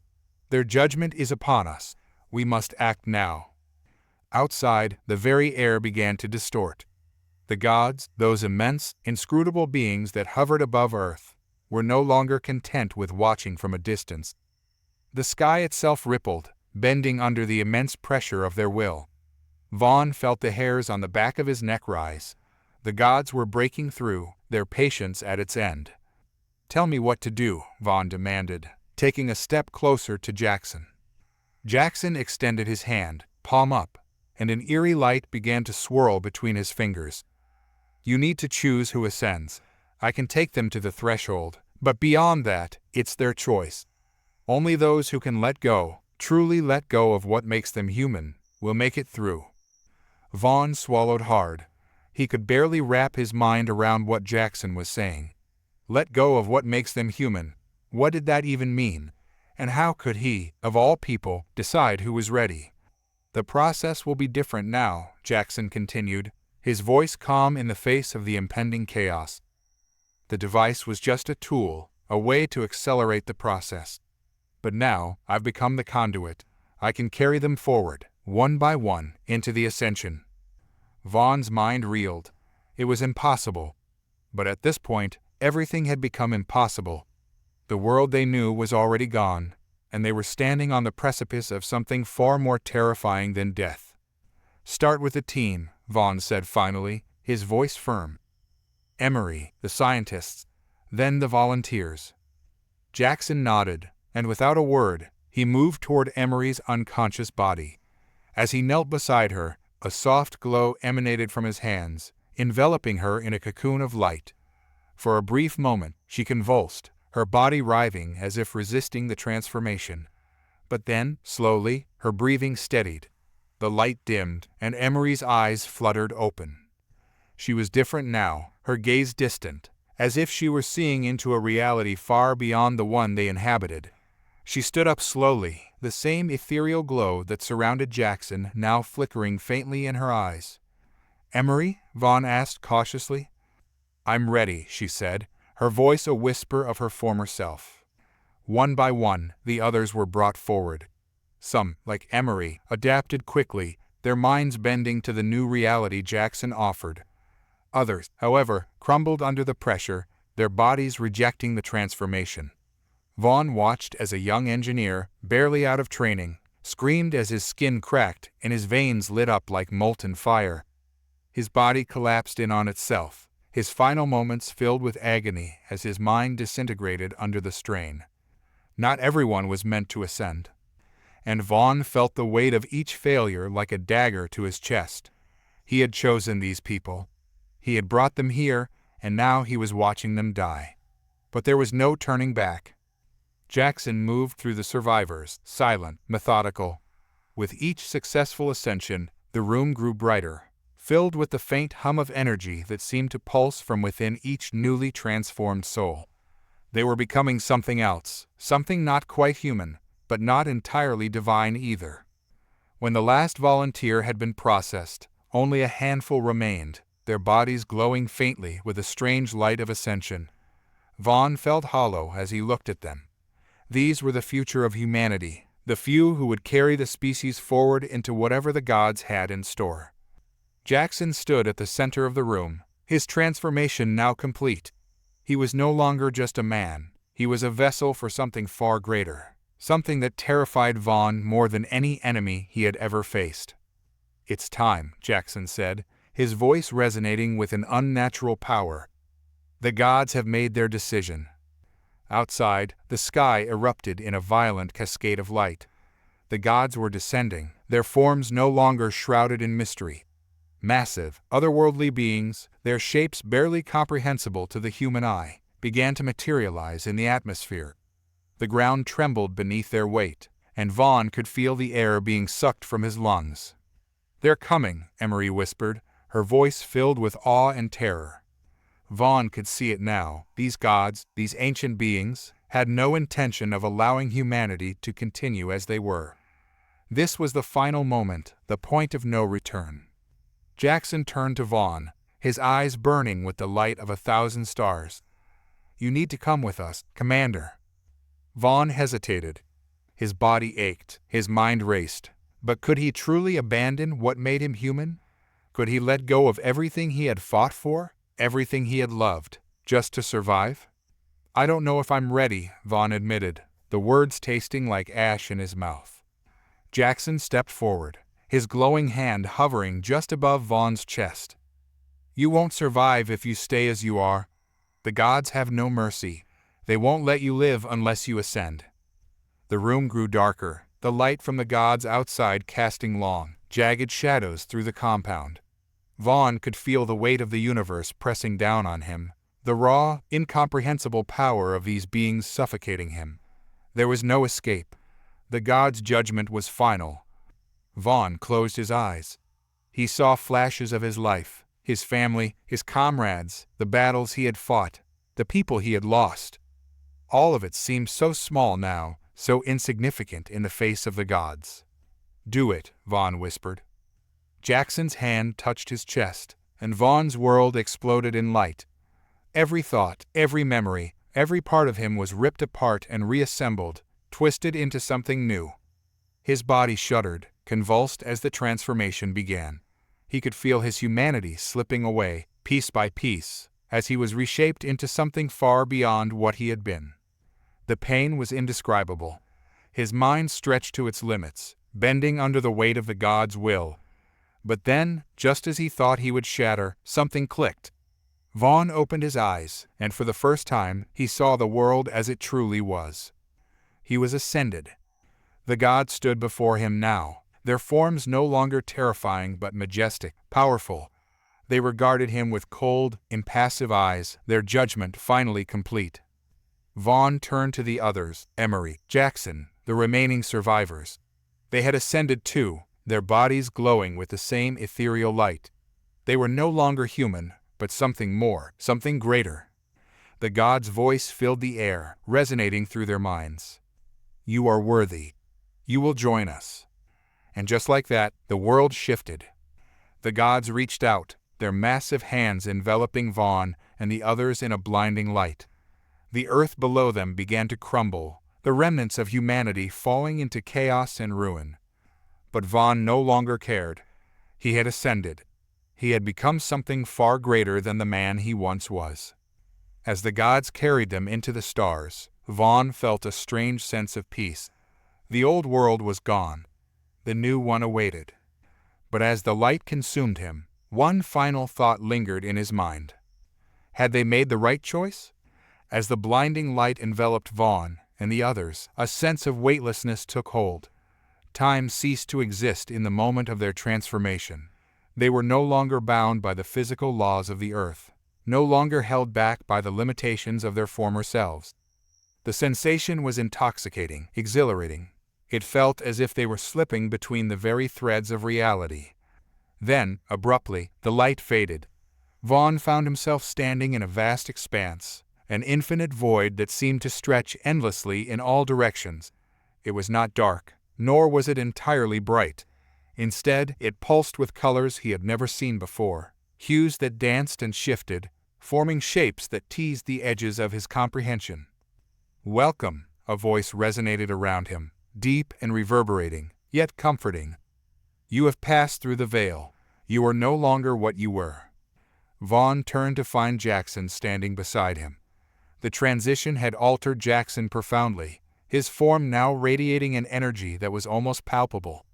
His eyes were galaxies, swirling with infinite depth, yet they retained a spark of familiarity. "What is this place?" Vaughn asked, his voice carrying a weight he didn't recognize. It felt like a sound from another life. "This is the threshold," Jackson replied, his gaze scanning the horizon of ever-changing colors. "The realm between realms. Here, the gods shape existence, weaving the fabric of realities. We are on the cusp of something greater." The others began to coalesce around them, Emery, now exuding a vibrant aura, and the few remaining survivors who had chosen to transcend. Each one was transformed, yet they still carried echoes of their former selves. Vaughn could see it in their eyes, a mixture of awe, fear, and an overwhelming desire to understand what lay ahead. "The gods will decide our fate now," Emery said, her voice steadier than Vaughn expected. "We have to be ready for anything."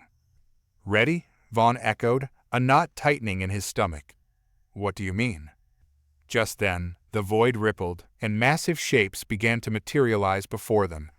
The gods took form, towering figures of unfathomable power, each adorned in luminous attire that seemed to defy explanation. They were not merely beings, they were concepts made manifest: wisdom, wrath, creation, and oblivion, each radiating a distinct energy that reverberated through the very essence of existence. "Behold, the ascendants," boomed the voice of creation, echoing in Vaughn's mind. "You stand before us as vessels of potential. Your choice now defines your path." "What do you mean?" Vaughn stepped forward, emboldened by an instinct he couldn't quite place. "We made our choice to ascend. What more do you want from us?" "Choices are the threads of destiny," Wrath replied, its voice a low rumble filled with power. "You will be tested. Only through trial can you prove your worth." A sudden surge of energy coursed through Vaughn, drawing his attention to a central point in the void. A shimmering orb, pulsating with light, hung suspended before them. It radiated warmth and comfort, yet it also felt alien and dangerous.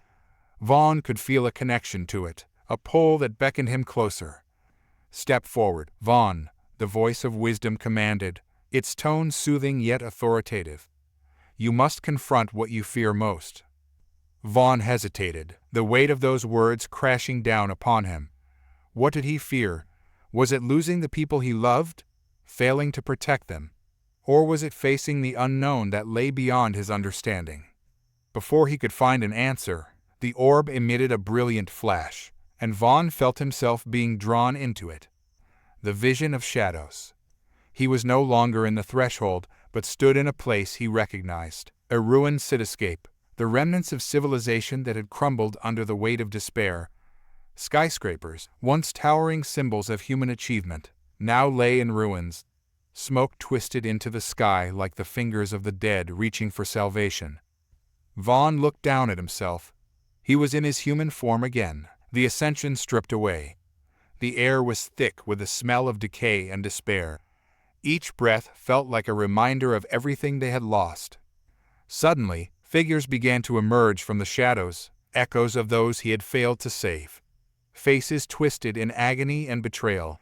Friends, family, comrades, each one staring at him with hollow eyes, accusations simmering just beneath the surface. "Why?" a voice rasped, cutting through the oppressive silence. It was Emery, but her face was unrecognizable, twisted by pain. "Why did you leave us?" "No," Vaughn shouted, stepping back. "I didn't leave you. I tried to save you." The figures began to close in, their voices merging into a cacophony of despair and blame. "You weren't there when it mattered," another voice wailed, this one belonging to a fallen soldier. "You abandoned us." Vaughn fell to his knees, the weight of their accusations crashing over him. "I tried. I did everything I could." But the shadows pressed closer, suffocating him with their grief, their anger, their need for vengeance. "Face it," a deep voice resonated through the chaos.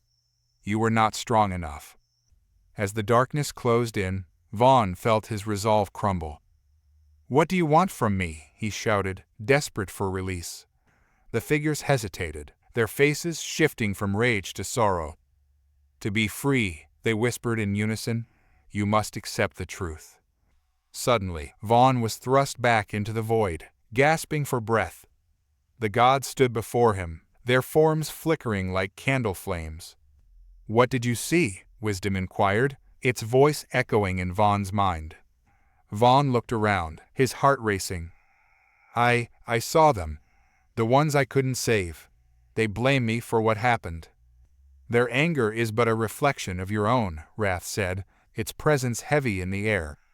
"You must confront this part of yourself, or you will remain shackled to it for eternity." "I can't," Vaughn whispered, fear gripping him. "I can't face that. It hurts too much."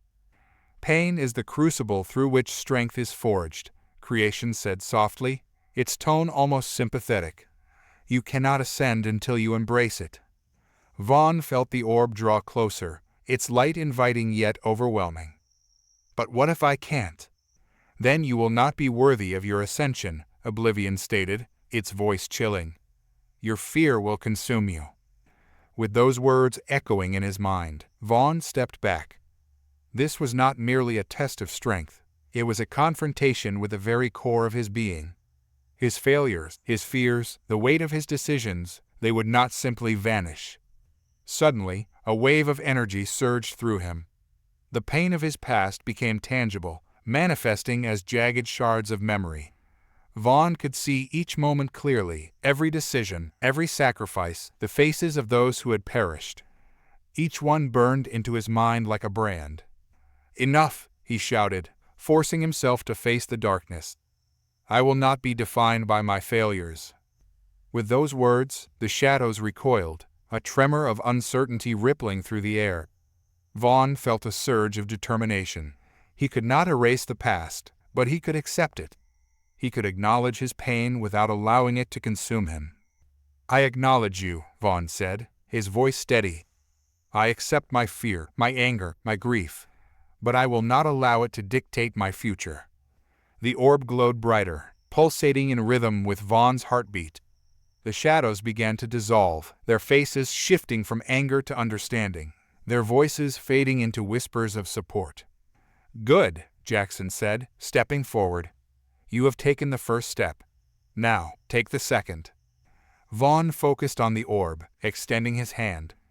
The light enveloped him, filling every void, every scar left by the past. The energy was warm and vibrant, and Vaughn felt it coursing through him, knitting together the pieces of himself that had felt broken for so long. As the light intensified, he was once again transported back to the threshold. The gods watched him with their impassive gazes, waiting. "Have you faced your truth?" Creation asked. "I have," Vaughn replied, breathing deeply. "I am ready." "Then embrace the next trial," Oblivion said, its voice carrying a weight that sent shivers through him. "Face your greatest temptation." In an instant, the void shifted once more. Vaughn found himself standing in a different realm, one that felt hauntingly familiar. It was a grand palace, the walls adorned with gold and jewels, every surface gleaming with opulence. It felt like a dream, a perfect illusion designed to entice. "Welcome to the realm of desire," a voice cooed, smooth as silk. A figure emerged, draped in flowing garments that sparkled like starlight.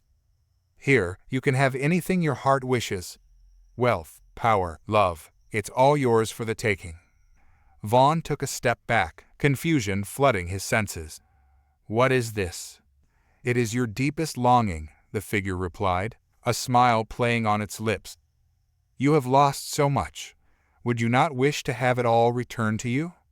Suddenly, images began to unfold around him, visions of what could be. Vaughn saw his friends alive, laughter echoing in the halls. He saw himself standing tall, a leader among heroes, leading them to victory and glory.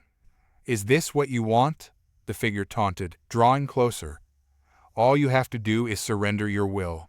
You can shape this reality. Vaughn felt the weight of temptation pressing down on him. It would be so easy to give in, to let the illusion wrap around him like a comforting shroud. But something deep within him stirred, a whisper of truth amidst the delusion. No, he said firmly, shaking his head. I won't trade my reality for a dream. Why would you choose suffering over bliss? The figure persisted, its voice dripping with allure. You could have everything. Because it wouldn't be real, Vaughn replied, feeling the energy of the realm shift around him. I've lost too much to hide from the truth. I won't let it define me, but I won't turn away from it either. With that declaration, the palace began to dissolve. The figure's expression shifted from amusement to fury. You dare reject this gift? I choose reality, Vaughn declared, strength surging through him as he stepped forward. I choose the path of truth, no matter how painful. The light of the palace faded, replaced by the vastness of the threshold once again. The gods watched him, their expressions unreadable. Have you passed this trial? Wisdom inquired, its voice soft yet penetrating. I have, Vaughn said, standing tall, a newfound clarity washing over him. I am ready for what comes next. Then you shall face the final trial, Wrath stated, its voice booming. A trial that will challenge your very essence. Are you prepared? I am, Vaughn replied, determination hardening his resolve. With those words, the air around them thickened, charged with anticipation. Vaughn could feel the energy shifting, weaving a new reality that would test him like never before. The fabric of the threshold trembled, pulsating with an energy that surged through Vaughn like a tidal wave. He felt the weight of anticipation hanging heavy in the air. The gods around him shimmered, their forms flickering in the face of what was to come. Prepare yourself, Vaughn, Oblivion warned, its voice a low rumble that resonated deep within him. Your final trial will reveal the core of your being. You will confront not just your fears and desires, but the very essence of your spirit.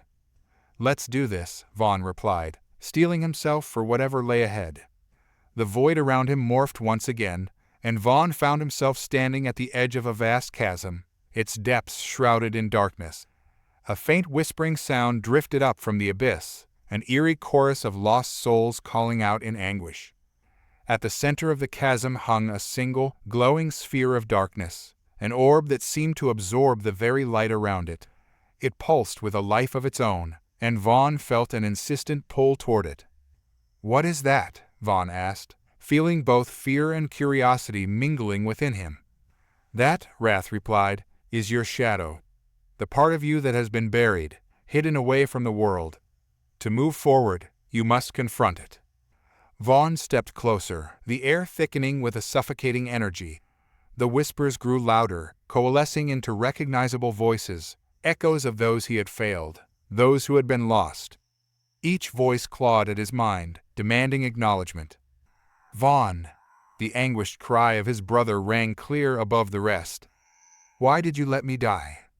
No, Vaughn shouted, stepping back. I tried to save you. Your best wasn't good enough, another voice chimed in, filled with accusation. It was a voice from the past, one he had thought long buried. You could have done more. You should have done more. The shadows at the edge of the chasm shifted, forming a grotesque visage that mirrored his own. You think you can face me? The figure mocked. You're nothing but a coward, hiding behind your regrets. Vaughn clenched his fists, battling the rising tide of despair. I'm not a coward. I'm standing here, confronting you. Then show me, the figure sneered, stretching out a hand as if to pull Vaughn into the darkness. Show me you're worthy of your ascension. Without thinking, Vaughn stepped closer to the edge, forcing himself to look into the abyss. It was more than a void. It was a reflection of every mistake he had made, every choice that had led him to this moment. The weight of those decisions crashed down upon him, threatening to pull him under. "Do you see?" the shadow taunted. "You are defined by your failures. You will never escape them." Vaughn took a deep breath, drawing on every ounce of strength within him. "No, I am defined by my choices. I choose to learn from them, to grow stronger. I choose to acknowledge my past without letting it control me." As he spoke, the darkness began to shift, swirling around him like a storm. The chasm vibrated, resonating with the power of his declaration. "Face me," Vaughn shouted, his voice ringing out against the cacophony of whispers. "I will not be afraid." The shadow lunged forward, its form coalescing into a terrifying amalgamation of every fear and regret Vaughn had ever faced. The air grew cold, the whispers rising to a deafening crescendo. With a primal roar, Vaughn charged forward, a surge of energy igniting within him. He reached into the darkness, grasping the shadow's hand. The instant contact sent shockwaves coursing through him, igniting a searing pain that tore at the edges of his consciousness. "Do you see now?" the shadow growled, its voice a twisted mockery of his own. "You cannot escape your demons." Vaughn gritted his teeth, focusing on the light that still flickered within him. "I don't need to escape. I need to confront you." With that declaration, Vaughn summoned every ounce of courage, embracing the pain and letting it wash over him. The warmth of his memories, the laughter, the triumphs, the love, flooded his mind, illuminating the darkness that sought to consume him.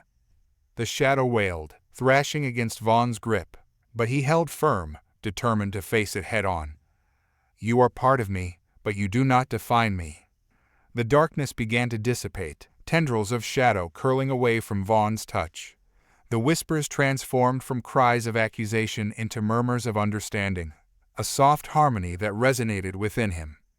"I will not let you control my life any longer," he said, his voice strong and unwavering. "I will learn from my past, but I will not be shackled by it." The chasm shuddered, the dark orb at its center imploding in a cascade of light. Vaughn felt the surge of energy around him, filling him with an overwhelming sense of release. The shadows dispersed, dissipating into nothingness, and the chasm transformed into a brilliant expanse of stars. Vaughn stood at the edge of the newfound universe, gasping as he took in the breathtaking sight. Stars twinkled like diamonds against a velvet canvas, and the colors danced in a way that seemed almost alive. He had faced the abyss and emerged unscathed, his heart racing with newfound purpose. "Welcome back," Jackson said, materializing beside him, his presence comforting and warm. "You have conquered your shadow." "I can't believe it," Vaughn breathed, still processing the weight of what he had just experienced. "I thought I would be consumed." "You faced your fears and emerged stronger," Jackson affirmed, a proud smile crossing his features. "Now, we can move forward." "But what's next?" Vaughn asked, looking out at the vast expanse. "What does this mean for us?" "The universe is waiting," Emery said, appearing at his side, her aura radiating warmth. The trials were not just tests, they were gateways to understanding. Now, we can forge our own path. Vaughn looked around at the others, feeling a sense of camaraderie that resonated deep within. They had all faced their darkness, their fears. Each one had emerged changed, stronger, ready to face whatever challenges awaited them. "But we still have the gods," Vaughn reminded them, glancing back toward the shimmering forms of the deities. "They still control the fabric of this universe." "The gods are not our masters," Jackson replied, a fierce determination glinting in his eyes. "They are the architects, but we are the builders. We have the power to shape our destiny." With those words, Vaughn felt a surge of inspiration. The universe was vast, filled with potential waiting to be harnessed. He could see it clearly now, the threads of possibility stretching before him like a tapestry waiting to be woven. "Together, we can create something incredible," Vaughn declared, his voice echoing across the expanse. "We can rewrite the story, shape the future." The gods stepped forward, their forms flickering with intrigue. "Are you prepared to embrace the chaos of creation?" Wisdom inquired, its voice calm yet commanding. "Chaos is the essence of life," Vaughn replied, feeling the weight of the moment settle over him. "Without it, there can be no growth, no change. We accept it." "Very well," creation said, a spark igniting within its luminous form. "Your journey is just beginning. You will face trials beyond imagination, but together, you will become a force to be reckoned with." As the energy of the gods swirled around them, Vaughn felt the threads of the universe begin to intertwine with his own. The boundaries of reality blurred, and he was swept away into a whirlwind of light and possibility. Moments, or perhaps eons, later, Vaughn found himself standing at the forefront of a new world. The landscape stretched before him, a breathtaking vista of shimmering skies and vibrant colors, teeming with life and energy. "Look at this place," Emery breathed, awestruck. "It's incredible." Vaughn felt the pulse of the world beneath his feet, resonating with the heartbeat of the universe. They had transcended their past, and in doing so, had awakened to a new reality. "This is just the beginning," Jackson said, a determined glint in his eyes. "We have the power to forge alliances, to create a new world." "Where do we start?" Vaughn asked, feeling a sense of excitement wash over him. "There are realms to explore, beings to encounter," Emery replied, her voice filled with wonder. "We can learn from them, unite our strengths." Vaughn nodded, his heart racing. They had the potential to reshape not just their destinies, but the destinies of countless others. The journey would not be easy, but he felt an unwavering belief in their ability to face whatever lay ahead. "Together," Vaughn said, looking at each of his companions, "we will create a legacy that transcends time." The others nodded, their expressions resolute. In that moment, Vaughn knew that they were not just survivors, they were pioneers. They would build a future grounded in hope and resilience, driven by the lessons they had learned through pain and triumph. As they ventured into the vibrant expanse, the world shifted around them, a living testament to the power of choice and the beauty of creation. Vaughn felt the warmth of camaraderie, the thrill of adventure igniting within him. Their first steps into this new reality echoed with possibility, the landscape shifting with each intention they set forth. Vaughn's heart raced as they forged ahead, exploring realms that sparkled with light and darkness alike. Each encounter with new beings expanded their understanding, teaching them about the balance of power, unity, and the resilience of the spirit. They ventured to the crystalline mountains, where the inhabitants shared their knowledge of energy manipulation, allowing Vaughn and his friends to harness the very essence of the universe. They learned to bend light and shadow, crafting tools and weapons that shimmered with the power of creation. In the Forest of Whispers, they encountered ancient spirits who imparted wisdom from ages past. Through these interactions, they understood the significance of harmony within chaos, the necessity of facing fears rather than fleeing from them. Yet with each alliance forged, new challenges emerged. Rivals sought to undermine their efforts, factions that thrived on discord and power. Vaughn and his friends learned to navigate the treacherous politics of this vast universe, using the skills they had honed during their trials. "Together, we are unstoppable," Jackson reminded the group during their late-night strategizing sessions, his resolve a steady beacon in the dark. "As long as we stay united, we can face anything." Yet, as they faced the challenges, Vaughn often found himself reflecting on the trials he had endured, the shadows he had confronted. He understood now that darkness would always exist, lurking at the edges, but it could be transformed into strength. "We are not defined by our past," he would remind the group. "We are shaped by our choices, and our choices can light the way forward." The time came when they faced a formidable adversary, a being of pure darkness known only as the Voidbringer. It emerged from the deepest recesses of the cosmos, seeking to consume everything in its path. The legend spoke of its insatiable hunger for light, its ability to extinguish hope and unity. "Vaughn, this is the moment," Emery said, her eyes reflecting the fear and determination of their collective mission. "We must stand against it." Gathering their allies, they prepared for the inevitable confrontation. Vaughn felt the energy coursing through him, a blend of courage and resolve ignited by the lessons of his past. The battle was fierce, the Voidbringer manifesting as a swirling mass of despair and chaos, tearing through their formations with ease. Vaughn's heart raced as he felt the darkness close in around them. "Stay together," he shouted, rallying his friends against the tide of despair. "Remember our training. We are stronger united." With each thrust of their newly crafted weapons, they fought back, wielding the power of creation against the encroaching darkness. Vaughn drew upon the strength of his allies, channeling their energies as they stood firm against the Voidbringer's onslaught. "Now," Jackson roared, a surge of light emanating from him. "Strike together." As one, they unleashed a torrent of brilliance, combining their powers into a blinding beam of light that pierced the heart of the Voidbringer. The creature howled in rage and anguish, its form splintering under the intensity of their collective resolve. For a fleeting moment, the darkness receded, and Vaughn glimpsed a vision of hope, a world where light prevailed, where fear had no hold. "We can do this," Vaughn shouted, his voice a clarion call that resonated across the battlefield. "We will not let darkness define us." With renewed vigor, they pressed on, their connection to one another igniting a fire that illuminated the very fabric of reality. The shadows began to fracture, splintering as the Voidbringer roared in defiance. "Your light is but a flicker in the face of my power," it screamed, yet Vaughn saw the cracks appearing in its form. "It is the flicker that holds the potential for an inferno," Vaughn countered, his heart pounding with every pulse of energy flowing through him. "Together, we are unstoppable." With one final, concerted effort, they unleashed a wave of brilliance that engulfed the Voidbringer, light shattering through the darkness.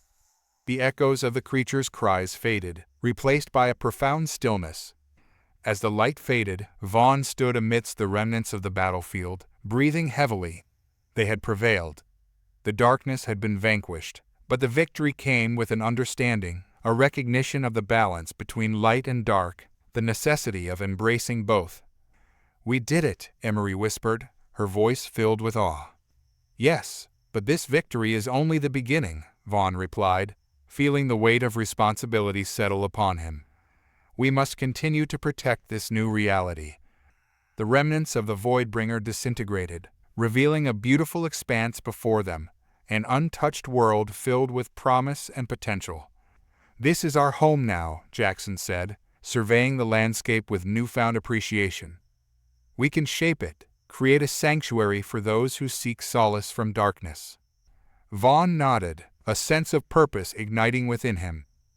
"We will build a legacy, one founded on unity and understanding. No one should face the darkness alone." As they ventured into their new realm, Vaughn felt the weight of the past lifting. They had faced the abyss and emerged victorious, forging bonds that transcended time and space. "We will write our own story," Vaughn declared, determination radiating from him. "One where hope triumphs over despair." The group moved forward, eager to carve out their place in this new reality. They would face challenges ahead, but with each step, Vaughn felt the energy of possibility enveloping them, a reminder that they were more than just survivors. They were creators, architects of their own destiny. The path ahead was uncertain, filled with mysteries yet to be uncovered. But Vaughn knew one thing: they were not alone.